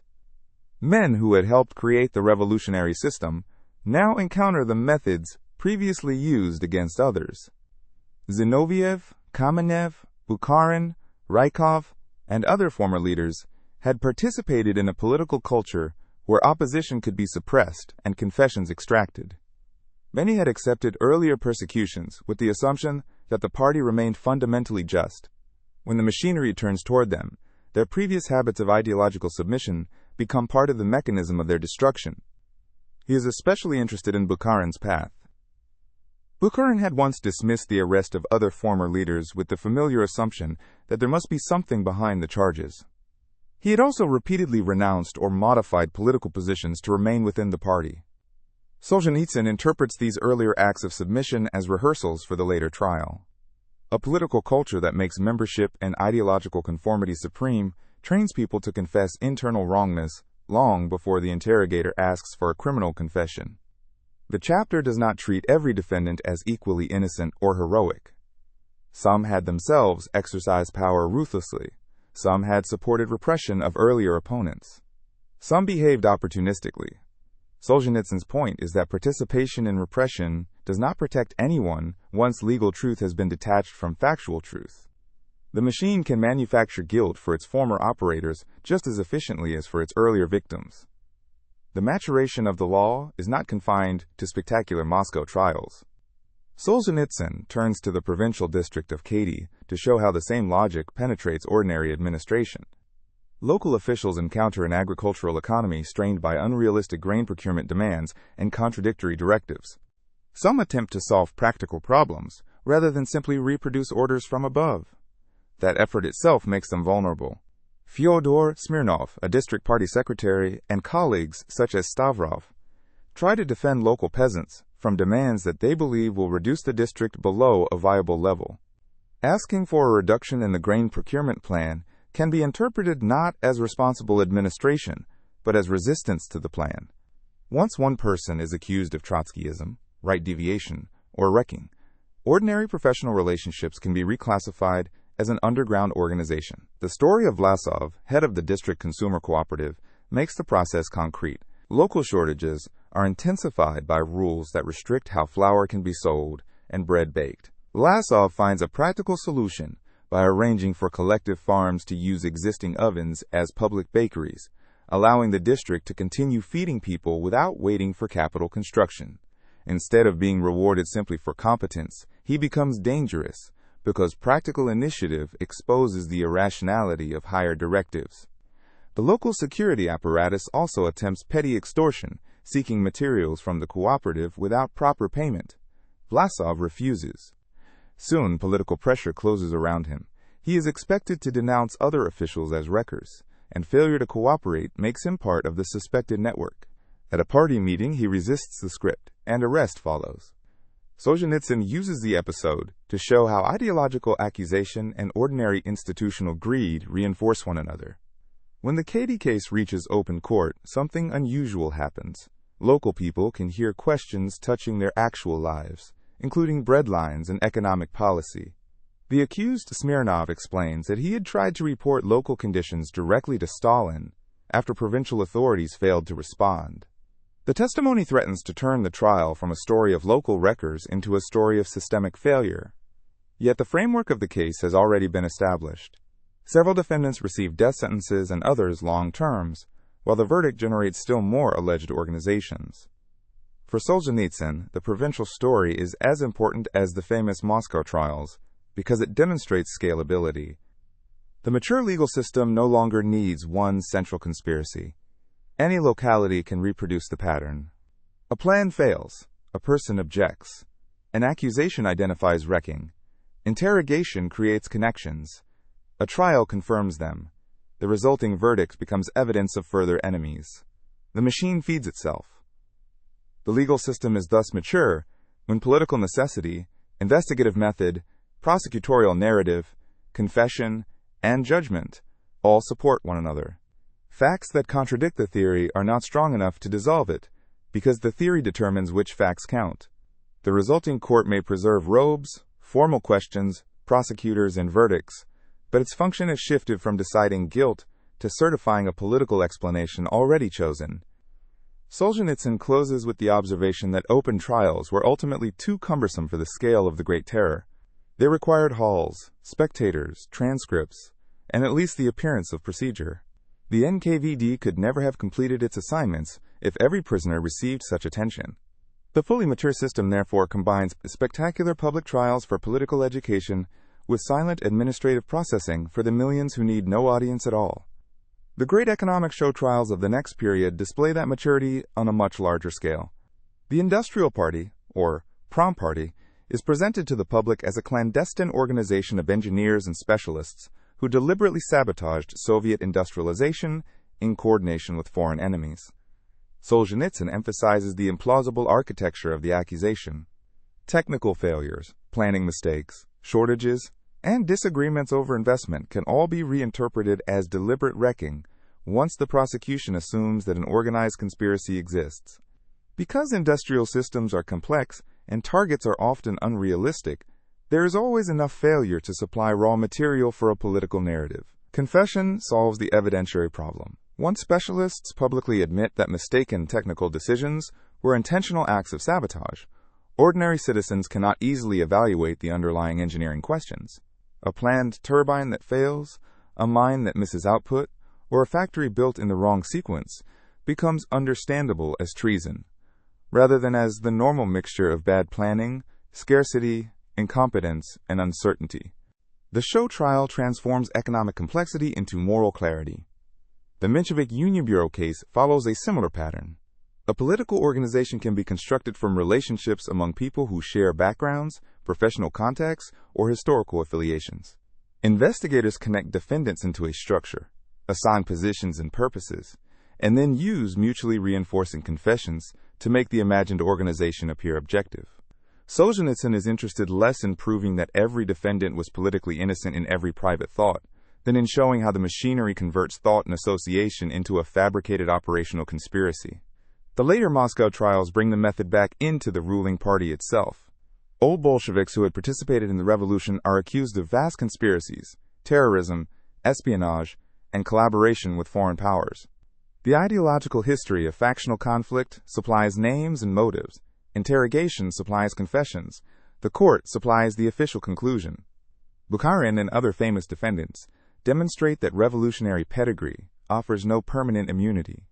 The system that destroyed monarchists, clergy, rival socialists, peasants, and specialists can eventually classify former architects of the regime as enemies too. Solzhenitsyn deliberately supplements these famous trials with the much less famous case of local administrators in the Kadi district. Their predicament shows how political accusation operates inside ordinary economic management. Officials are ordered to fulfill grain procurement and production plans under conditions that may make all demands impossible simultaneously. If they protect seed or local consumption, they can be accused of withholding grain. If they strip the district to satisfy procurement targets, production may collapse later. A practical administrator must choose among conflicting necessities, yet a later investigation can reinterpret whichever choice produced a shortfall as sabotage. Men such as Smirnov, Stavrov, and Vlasov become examples of this conversion of competence into guilt. They know local conditions and may resist directives that they regard as destructive, but disagreement with the plan can be represented as deliberate opposition to Soviet policy. Once the accusation is framed politically, evidence of conscientious administration may even work against the defendant because it proves that he understood the consequences of his choices. The more competent he was, the easier it becomes to claim that an undesirable result must have been intentional. The Katy proceedings also expose the limits of the public trial model. Open court requires an audience, a prosecutor, a record, testimony, and at least some effort to make the accusation coherent. That can be useful when the state wants a demonstration, but it is far too cumbersome for repression on an industrial scale. Solzhenitsyn argues that the security apparatus could never have processed the numbers demanded of it if every case had required a grand public performance. The mature system therefore reserves theater for exemplary cases and handles the mass quietly through interrogations, tribunals, special boards, and paperwork. This division of labor explains why the famous Moscow trials can mislead historians about the Gulag's origins. They are memorable precisely because they are exceptional in visibility. The typical prisoner does not debate a celebrated prosecutor beneath chandeliers. He signs an interrogation record in a closed office, waits in a cell, and eventually learns a sentence decided elsewhere. The spectacle teaches society what kinds of enemies exist. The bureaucracy manufactures them in quantity. Chapter 11. The Supreme Measure.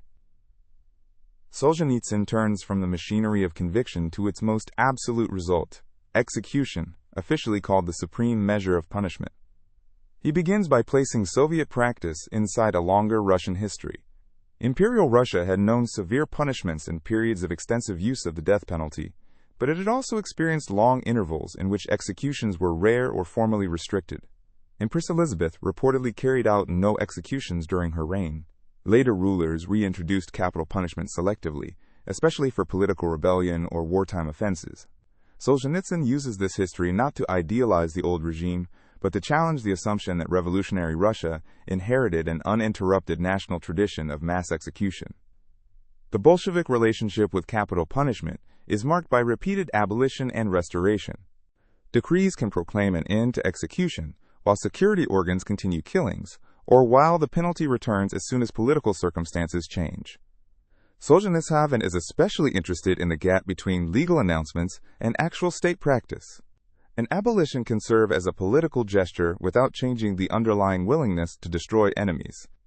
The early Soviet years provide many examples of summary or rapidly imposed death sentences. The category of enemies broadens far beyond armed conspirators.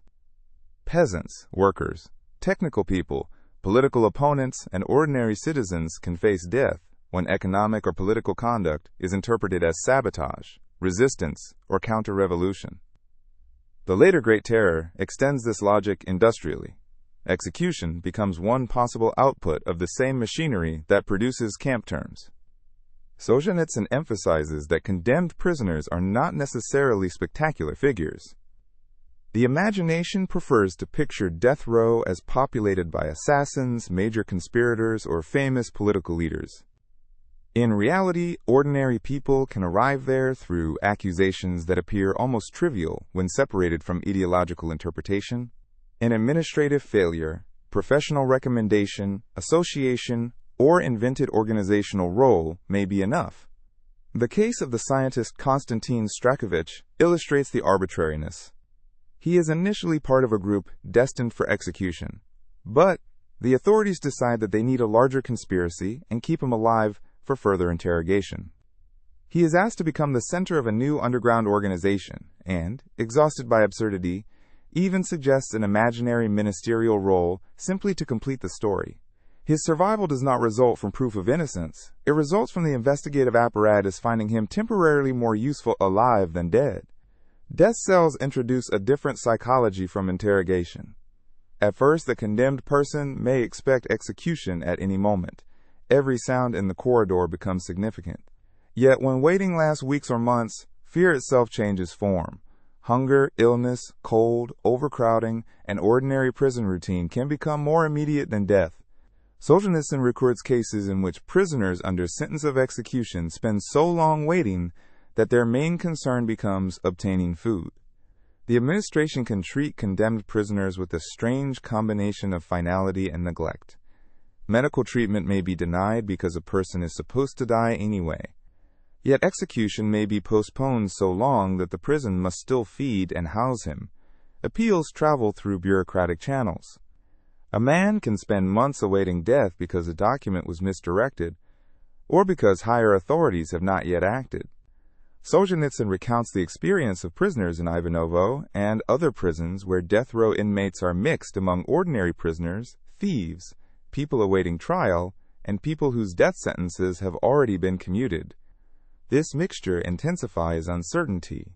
One person disappears at night, another receives a commutation and leaves the cell overwhelmed with relief. Those remaining know that the same batch of decisions may include rejections of appeals and orders for execution. The death sentence can itself become an interrogation technique.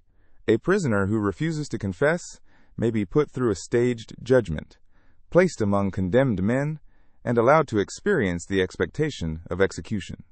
Informers in the cell can then model repentance and suggest that renewed cooperation with investigators might save his life.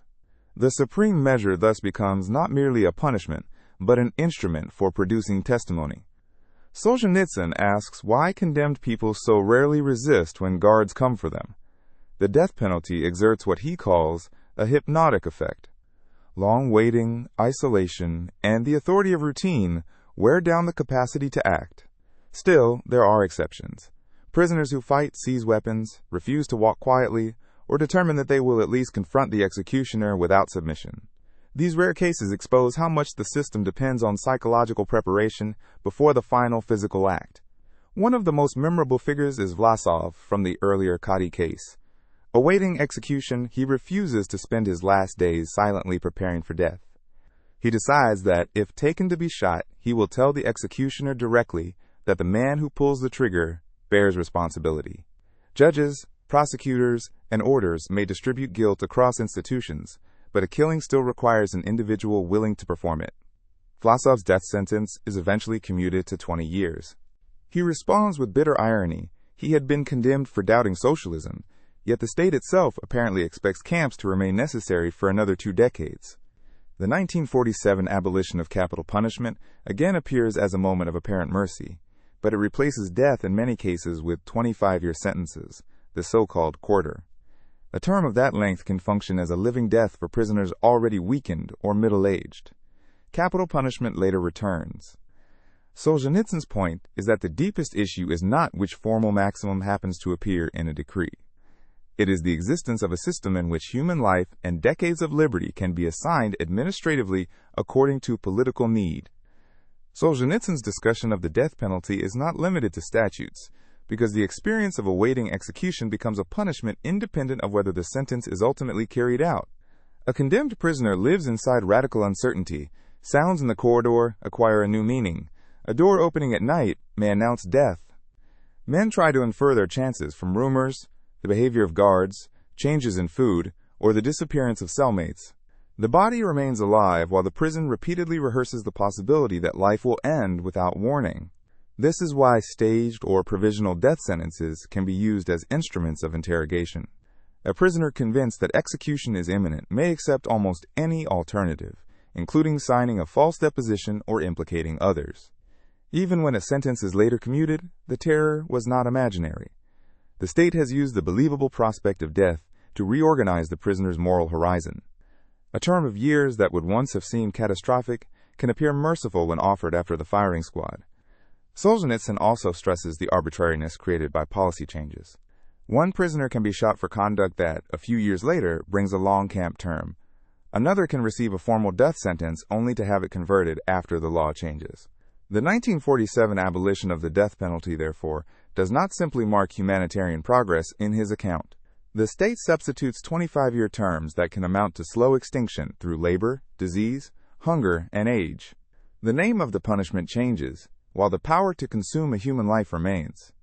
The uncertainty is illustrated by prisoners such as Vlasov, who waits for execution and then learns that his fate has been transformed into decades of confinement. Solzhenitsyn's point is not that imprisonment and shooting are equivalent. It is that a legal system should be judged by the security and intelligibility it gives human life. When penalties expand and contract through campaigns, decrees, and political needs, the prisoner cannot experience law as a stable boundary. He experiences it as the changing will of authority. Chapter 12. Tyrzak.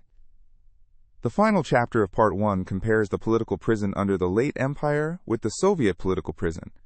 Solzhenitsyn is interested in a paradox that Soviet ideology makes difficult to acknowledge.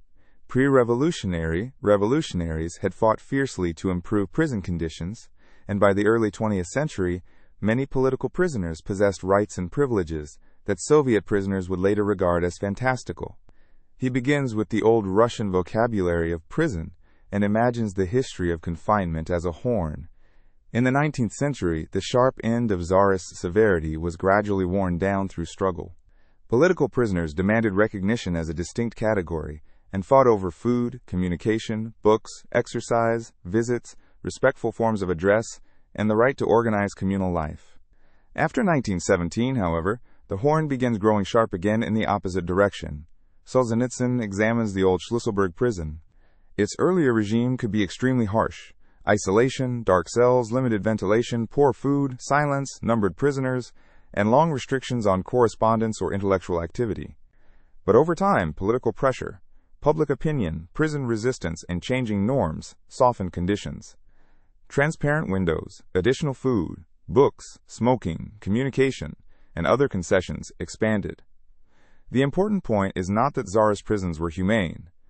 It is that the direction of change had been toward recognizing the prisoner's personality. After the revolution, socialist and anarchist prisoners initially attempt to preserve the prison customs they had inherited from their own struggle against Tsarism. They expect political prisoners to possess rights of communication, collective representation, books, writing materials, visits, parcels, and dignified treatment. Some prisons still allow strikingly broad freedoms compared with later Soviet practice. Prisoners can communicate between cells, organize themselves by political faction, elect representatives, and negotiate with administrators. The new state gradually dismantles this political regimen. Solzhenitsyn follows the struggles of socialist revolutionaries, anarchists, and other non-Bolshevik leftists in prisons and on the Solovetsky Islands. These prisoners possess experience in resistance. They use collective demands and hunger strikes because under the old regime, such tactics had sometimes worked. They believe the state must respond when organized prisoners deliberately risk death. At Solovki, prisoners in separate monastery compounds coordinate an ultimatum demanding either transfer from the islands or preservation of their political conditions. When authorities refuse, hundreds begin a collective hunger strike. The strike lasts long enough to create severe internal tension. A hunger strike depends on unity, and the weakest participants can determine whether the entire group continues. Eventually, the prisoners vote and end the strike. They do not achieve an obvious immediate victory, but for a time their special regimen survives, and they are later transferred from the islands. The meaning of the episode changes as the Soviet prison system learns how to defeat hunger strikes. Tsarist officials had often treated a hunger strike as a public and moral problem. They worried about death, medical consequences, scandal, and opinion. Soviet administrators increasingly remove the audience. A hunger striker can be isolated from cellmates, concealed from other prisoners, force-fed, or simply ignored. Once the protest is invisible, the state no longer needs to respond politically. By the 1930s, the hunger strike itself can be defined as a continuation of counter-revolutionary activity inside prison. A tactic once understood as a prisoner's final appeal becomes another offense subject to punishment. Solzhenitsyn gives the example of Arnold Rappaport, who undertakes a severe dry hunger strike to protest humiliating interrogation. The administration largely ignores his political demand. A sympathetic guard finally tells him that he will simply die without accomplishing anything. He ends the strike. Its only partial effect is that the investigator recognizes his determination and treats him with somewhat greater caution. The erosion of resistance is generational and institutional. Older socialist prisoners remember when collective action could win concessions. Trotskyists and later communists enter prison with different habits and sometimes use hunger strikes less consistently, weakening the tactic's authority. More important, the state becomes stronger, more secretive, and less sensitive to outside opinion. Time now favors the jailer rather than the prisoner. Political isolators become standardized institutions of long-term confinement. Solzhenitsyn describes restrictions on walks, communication, books, clothing, visits, and personal belongings. Punishment cells are designed to break resistance through cold, hunger, darkness, and deprivation.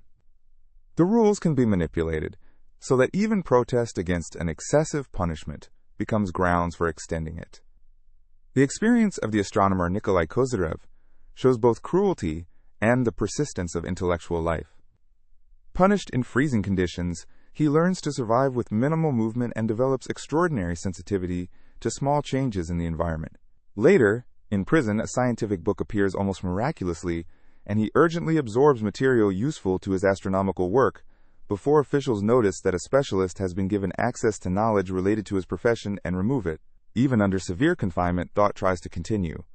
Solzhenitsyn's comparison of eras leads to an uncomfortable conclusion.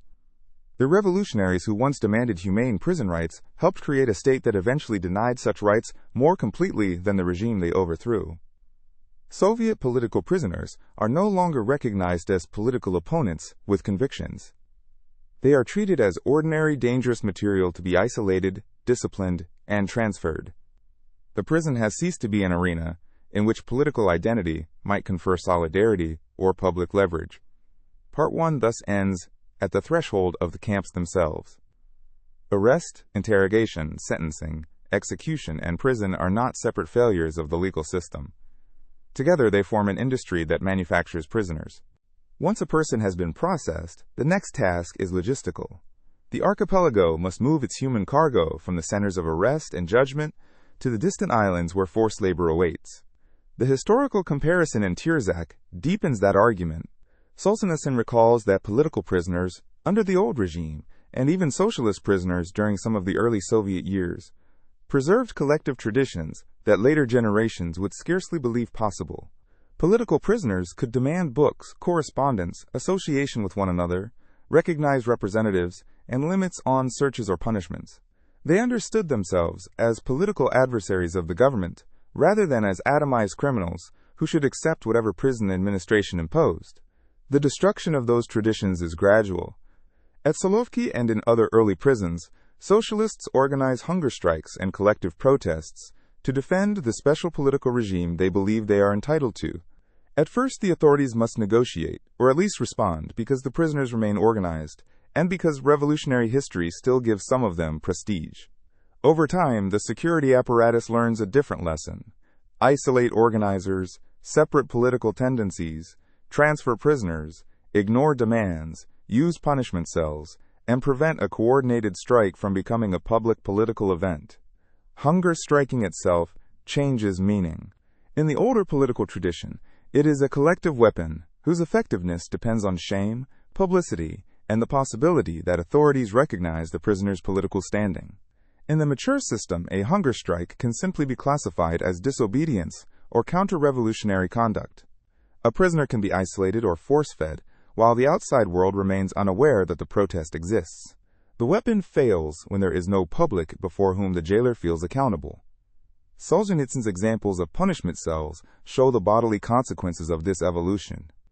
Cold, hunger, reduced clothing, standing, darkness, and restricted bedding can be calibrated to break a prisoner without requiring a formal new sentence. Kozyrev, later known for scientific work, appears here not in the dignified setting of a laboratory, but as a prisoner trying to preserve an intellectual life under punitive confinement. The contrast is characteristic of the archipelago.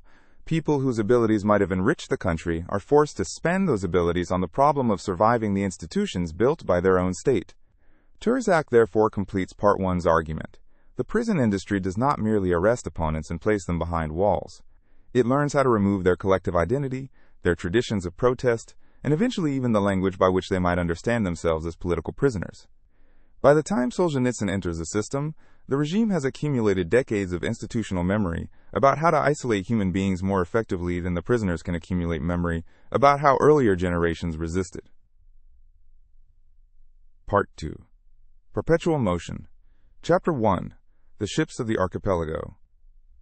The first chapter of Part 2 describes the transportation network that connects the scattered islands of the Gulag.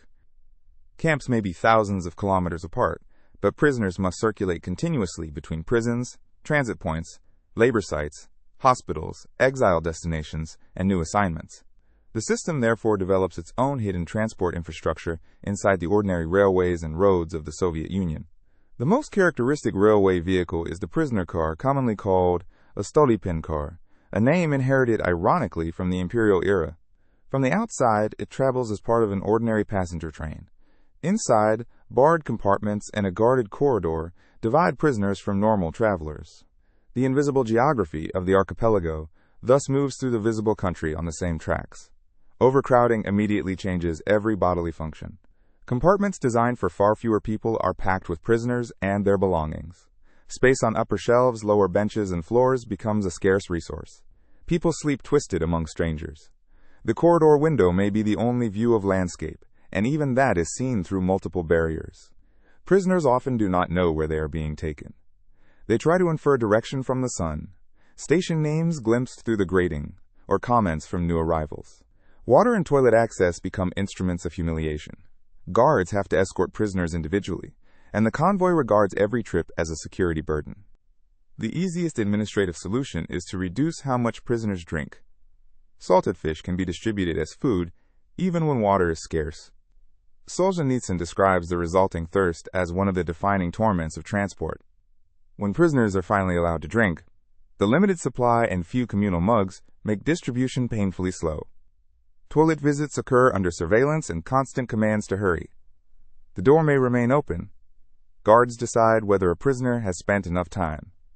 Washing hands can be forbidden because it consumes water and seconds. Solzhenitsyn's descriptions repeatedly expose the logic of bureaucracy. Every humane concession creates additional work for the convoy, so efficiency is achieved by transferring inconvenience and pain entirely to the prisoner. Prisoner categories are mixed according to transport convenience. Political prisoners may share confined spaces with habitual criminals or thieves. This creates one of the most dangerous features of the system. The thieves possess their own organization, customs, status, and willingness to use violence. The political prisoners, by contrast, emerge from interrogation physically exhausted and psychologically isolated. They have been trained to fear collective action and further political charges. A thief carrying a knife risks punishment for ordinary prison misconduct. A political prisoner with the same weapon can be accused of terrorism. The result is an informal alliance of structure, rather than necessarily explicit agreement. Guards do not need to order thieves to plunder political prisoners. They merely fail to prevent it. Clothing, food, money, and valuables can be taken while the victims hesitate to resist. Solzhenitsyn argues that the system benefits because a criminal caste helps break people who might otherwise retain professional, moral, or political independence. Convoy guards themselves may steal. Searches provide opportunities to select attractive possessions. A prisoner whose property disappears has almost no practical remedy because the same institution responsible for the loss controls the complaint. Rare cases of successful protest only emphasize how exceptional accountability is. Solzhenitsyn advises the future prisoner to carry as little valuable property as possible. New boots, a good coat, a suitcase, or a wool suit attract danger. Clinging to possessions produces additional humiliation because the owner must watch them be taken anyway. The lesson becomes philosophical. Freedom from property may be one of the few forms of freedom still available to the Zek. The Stolypin car also creates encounters that reveal the international reach of Soviet coercion. Solzhenitsyn tells of foreign citizens who enter the system through bizarre circumstances, including a French soldier who cannot initially believe that his 10-year sentence is real. The absurdity seen by a foreigner throws ordinary Soviet assumptions into relief. What long-term prisoners accept as normal can appear incomprehensible to someone not trained by the same political reality. At stations, prisoners may briefly become visible to free citizens. The state prefers to unload them away from crowds, but concealment is imperfect. Ordinary travelers confront a moral choice about where to look. Sympathy itself can feel dangerous. Many avert their eyes. Old women sometimes behave differently, throwing bread toward prisoners despite guards' hostility. Former convicts may toss cigarettes, recognizing that anyone can enter the same system again. These gestures create fleeting contact between the hidden archipelago and the country surrounding it. The Black Maria, the sealed prison van used between stations and prisons, compresses these conditions further. Prisoners are packed into metal compartments, and driven through ordinary city traffic. Solzhenitsyn recounts episodes of theft, violence, and sexual assault committed inside these vehicles, while guards maintain control of the exterior. The van can stop at traffic lights beside advertisements and pedestrians, while an entirely different social order exists inside its steel walls. The title, Ships of the Archipelago, is therefore metaphorical but exact. These railway cars and vans transport the population of an invisible country. Their movement is constant enough to become ordinary infrastructure, yet their passengers remain largely unseen. The archipelago survives because perpetual motion can occur in the middle of public life without requiring the public to acknowledge what is being moved. The transport system begins by stripping away another illusion, that movement between prisons might offer relief. The Stolypin railway car outwardly belongs to the ordinary network of passenger trains, but compartments are converted into cages where prisoners are packed far beyond normal capacity. Water is rationed according to the convenience of the convoy rather than thirst. Toilet visits depend on escort schedules. A journey that on the public timetable is measured in hours becomes a sequence of waits, counts, searches, loading periods, sidings, and locked compartments, whose duration prisoners cannot predict. The coexistence of political prisoners and professional criminals changes the balance of power inside the car. The thieves possess a prison culture, solidarity, and familiarity with violence that newcomers sentenced under Article 58 often lack. Guards may tolerate theft or treat it as an internal matter so long as order is preserved. A political prisoner who still values a coat, boots, food parcel, or small personal possession discovers that formal state custody does not mean the state will protect him from other prisoners. Experienced inmates advise newcomers to surrender expendable possessions rather than risk injury defending them. Convoy personnel can participate in the same economy. Searches create opportunities to confiscate items, and the prisoner's inability to complain makes property unusually vulnerable.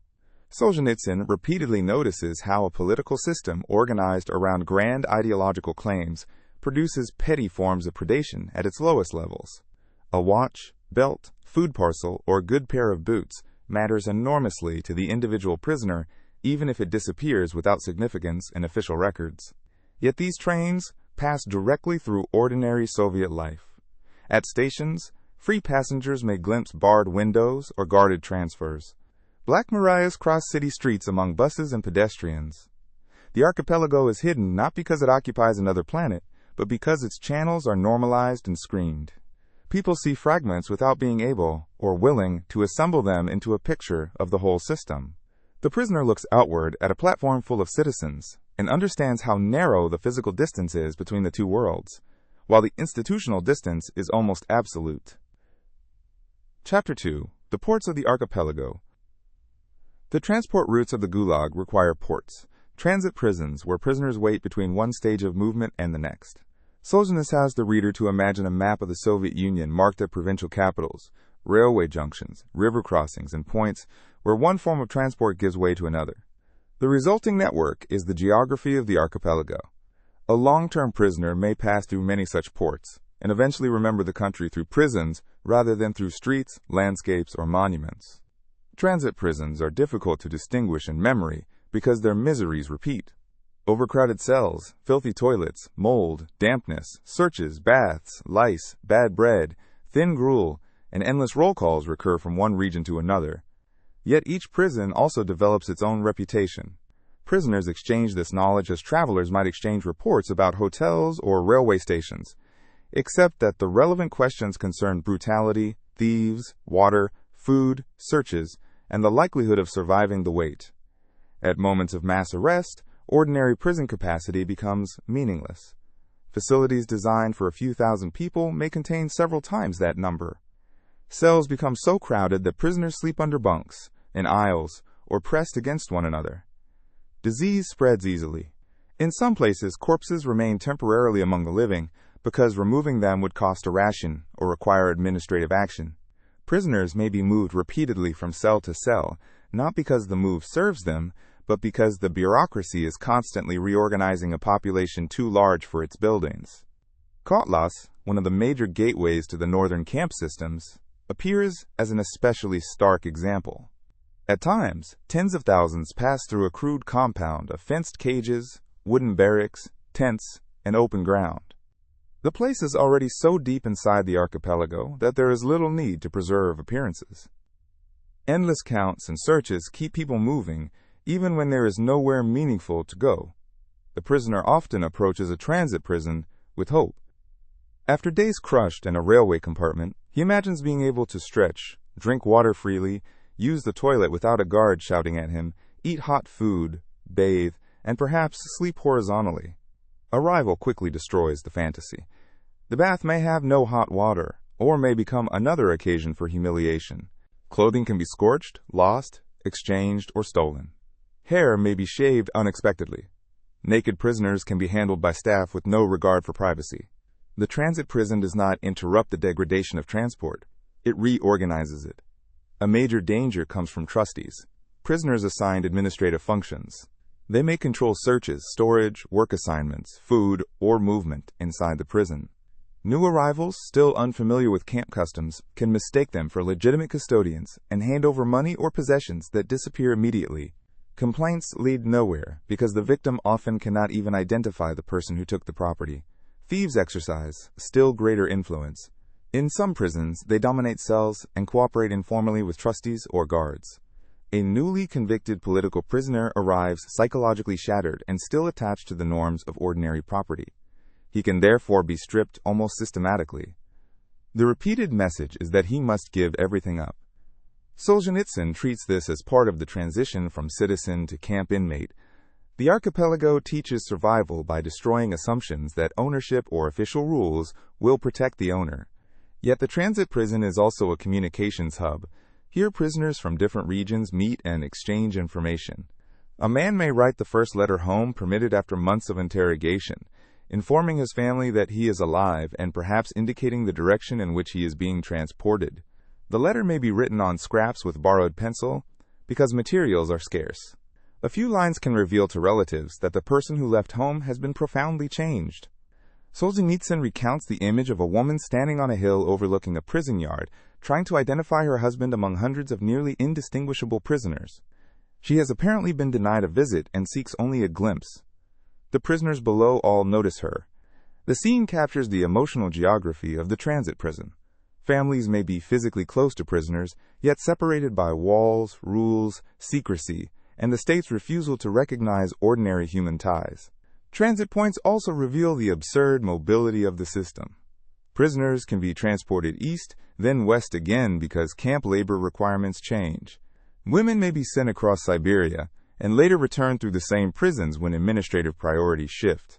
Human beings are inventory moved according to central decisions that may have little relation to sentence, family, health, or logic visible to the prisoner. Mistaken identity can become catastrophic because the bureaucracy prefers consistency to correction. Solzhenitsyn tells of prisoners exchanging identities, or of an innocent short-termer being treated as a hardened criminal because files and bodies no longer match. Once the institution has committed itself to an administrative version of reality, admitting error may be harder than punishing the wrong person. Near the end of the chapter, an experienced prisoner gives Solzhenitsyn the essential warning about camp assignment. General labor, he says, consumes the great majority of prisoners. It means heavy work while permanently hungry, wet, cold, badly clothed, and medically neglected. Those who remain on general labor steadily lose strength until they die or become incapable of work. The novice therefore learns that survival may depend on obtaining a skilled or protected assignment. The moral problem is immediate. How much should a person surrender, bargain, conceal, or compromise in order to avoid the work that kills? The port is thus more than a waiting room. It is where the new prisoner acquires the first practical knowledge of camp society. He learns that formal sentence length is only one determinant of fate. Health, trade, possessions, contacts, cell assignment, criminal hierarchy, and administrative accident can matter just as much. Transit prisons are ports because they collect prisoners arriving from many directions, hold them until routes and labor destinations become available, then redistribute them deeper into the archipelago.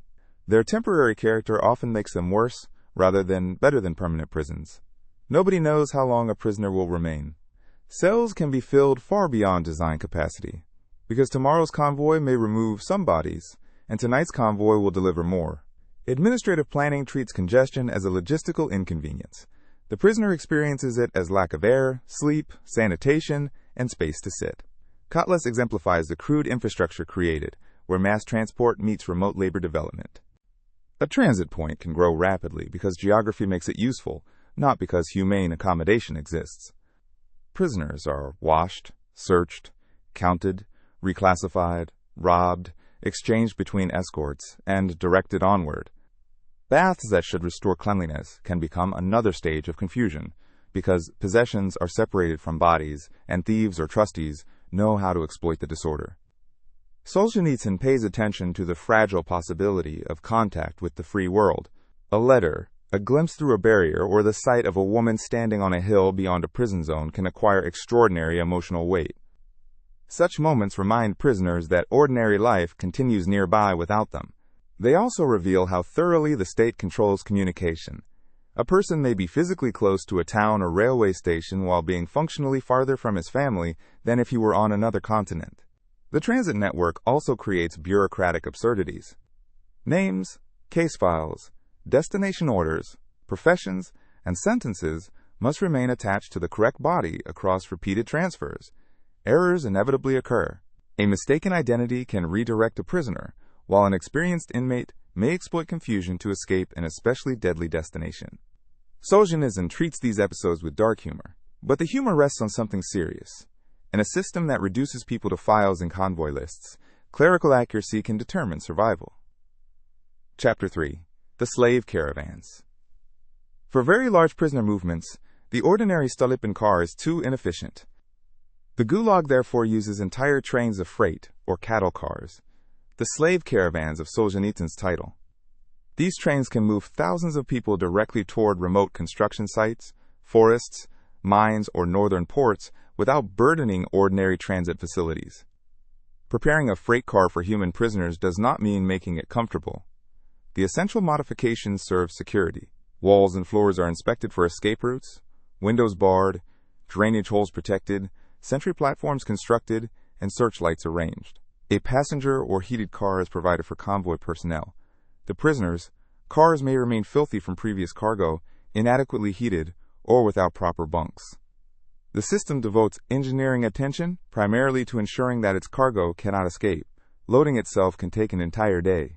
Prisoners are removed from cells, searched, counted, held in courtyards, counted again, transferred under guard, and finally loaded at night to reduce public visibility. By the time they enter the cars, confinement can initially feel like relief, simply because the preparatory ordeal has ended. Inside, cold, hunger, thirst, and criminal violence resume. Thieves may seize control of food and desirable possessions. Guards may provide insufficient heat in winter and insufficient water in summer. At night, they repeatedly strike the sides and floors of the cars with long-handled mallets to detect escape attempts. Searchlights and sudden counts destroy sleep. Prisoners must scramble from one side of the car to another, while guards beat those who move too slowly. The journey can extend across the continent. A security officer may accompany the train, using the transport itself as an investigative environment. Informers and monitors are placed in cars, conversations are reported, and a prisoner can acquire a new case before reaching the destination of the old one. Even movement between punishments can generate additional punishment. At the end of the rail line, there may be no camp waiting. Prisoners can be unloaded into extreme cold and marched through snow in inadequate clothing. Fires used to illuminate the operation are not necessarily available for warmth. A person who survived weeks of prison and transport may die during the last kilometers because the logistics of security matter more than the physical limits of the prisoner. River transport expands the system into regions beyond railways. Barges on the northern Dvina, Ob, Yenisei, and other rivers carry masses of prisoners northward. Holds can be dark, overcrowded, foul, and poorly ventilated. Latrine containers overflow. Medical care may be non-existent. Food runs short when voyages last longer than planned. Solzhenitsyn describes such transport as death by installments. The prisoners remain alive enough to be delivered, but everything about the journey consumes the strength they will need when labor begins. Sea transport to Kolyma is another extension. Thousands can be packed into ships for the voyage from the Far East to the northeastern camps.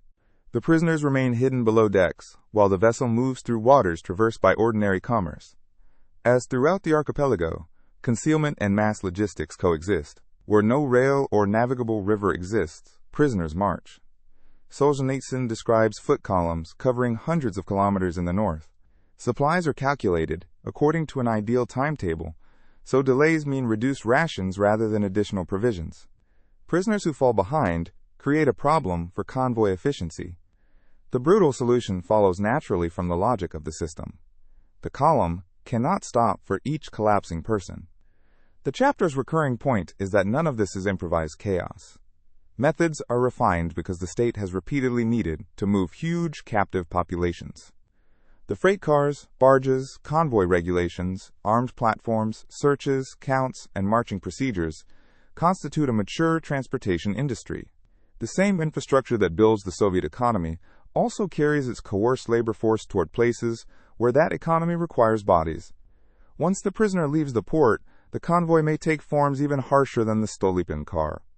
Freight wagons are adapted for human transport with security as the first design requirement.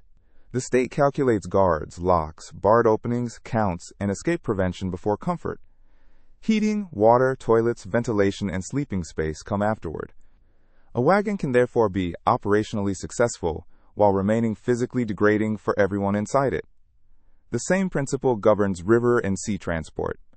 Barges and ships can carry large numbers toward northern and eastern labor regions where railways do not reach. The names and routes differ, but the prisoners recognize a common structure: dense confinement, uncertain schedules, inadequate sanitation, and dependence on escorts for every elementary need. Kolyma becomes especially terrifying because reaching it requires sea transport to a region already synonymous among prisoners with extreme climate and deadly labor. Foot marches complete the chain. After sophisticated investigation forms, legal formulas, rail systems, and shipping schedules, the final movement may still consist of exhausted people walking under guard through mud, snow, or darkness. Solzhenitsyn's phrase, perpetual motion, captures the paradox. The prisoners themselves are immobilized politically and personally, yet the system is constantly moving them according to labor demand, camp construction, administrative decisions, and the need to keep the vast network supplied with bodies. Chapter 4. From Island to Island. The final chapter of the volume describes a rare exception to mass transport, special convoy, in which an individual prisoner or small group travels under comparatively light guard because some authority wants that particular person delivered for a particular purpose. To an inmate accustomed to packed vans and railway cages, such travel can feel almost indistinguishable from freedom. A special convoy prisoner may sit in an ordinary railway compartment, speak with guards, see stations, landscapes, and free passengers, and move without hands locked behind the back. The contrast is psychologically overwhelming. Solzhenitsyn tells the prisoners temporarily allowed to walk through a town or spend a night under minimal supervision. The ability to take several unsupervised steps, touch leaves, or observe ordinary shoppers can produce near disbelief in someone whose life has been reduced to orders and walls. Solzhenitsyn himself experiences several such journeys. At one point, he is unexpectedly removed from camp under high-level instructions and does not know whether he is being taken toward release, another sentence, or some special assignment. Gulag has begun registering prisoners by profession, and technical knowledge can suddenly transform a convict from expendable labor into valuable human equipment. This change in treatment exposes the arbitrary relationship between dignity and usefulness. The same person who yesterday could be shouted at, packed into filth, and worked toward death may today be addressed politely because an institution needs his mathematical, scientific, engineering, linguistic, or technical abilities. Nothing about his moral status has changed. Only his assigned economic value has. Temporary proximity to free people intensifies Solzhenitsyn's philosophical reflections. He wants to tell ordinary passengers that the freedoms they barely notice are enormous gifts. Drinking water when thirsty, stretching one's legs, walking outside without a convoy, traveling where one wishes, seeing the sky, and being left alone. Everyday grievances about property, careers, and domestic irritation seem strangely small when measured against the conditions from which he has emerged. Yet the archipelago is never truly absent. A friendly stranger in a train compartment may turn out to be an interior ministry employee. The security system has permeated ordinary society so deeply that even apparent freedom can contain representatives of the institution. Solzhenitsyn's heightened awareness makes the country itself appear filled with invisible connections to Gulag. Special transfers also bring him through major prison cells, populated by scientists, engineers, and other specialists. He describes one Butyrki cell as intellectually brilliant. Prisoners discuss science, technology, literature, politics, and personal experience. Men whose expertise the country desperately needs are confined together, even while state institutions later seek to exploit that same expertise in special technical prisons known as sharashkas.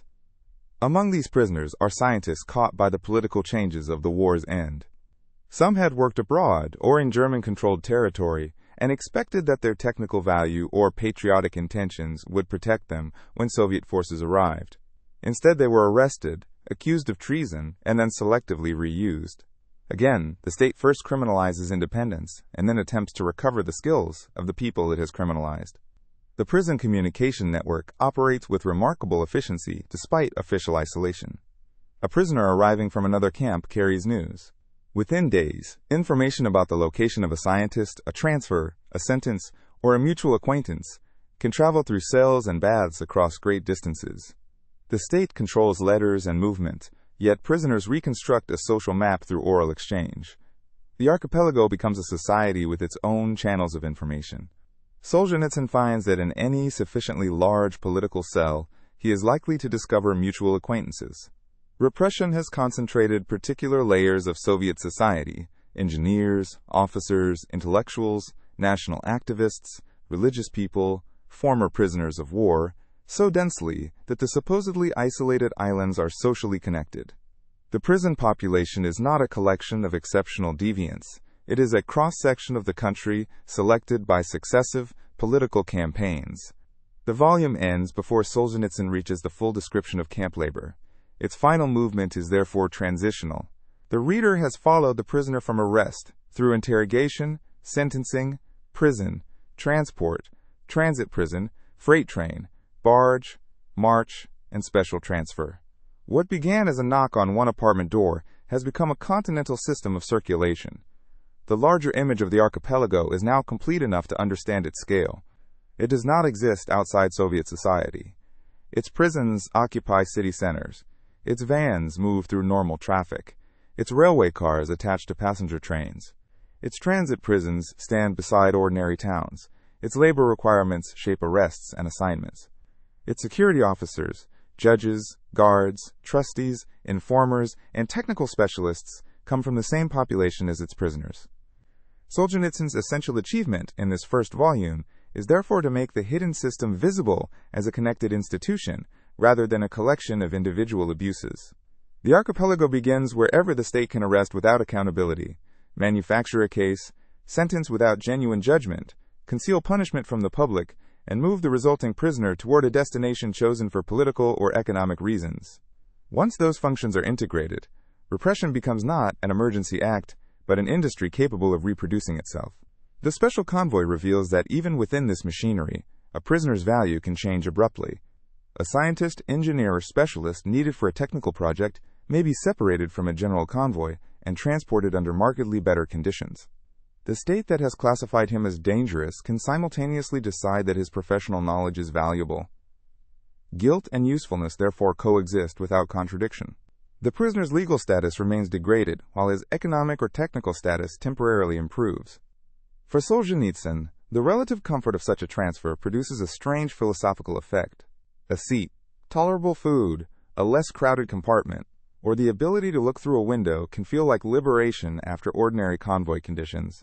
This exposes the relativity of human expectations. The system can remove dozens of freedoms and then return one of them in miniature, producing gratitude for what a free citizen would regard as normal. Prison trains people to measure happiness against yesterday's deprivation.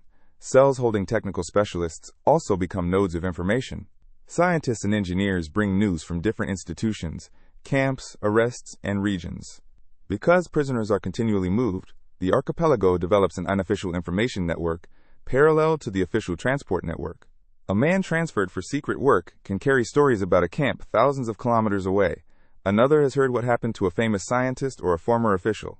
No prisoner possesses a complete map, but collective conversation gradually makes the hidden continent imaginable. Volume 1 ends before Solzhenitsyn fully enters the life of the labor camps, and that structural choice is important. By this point, he has shown how much institutional work must occur before forced labor even begins. The state must identify categories of enemies, arrest them, interrogate them, manufacture evidence, impose sentences, break traditions of political resistance, warehouse prisoners, and transport them across an enormous territory.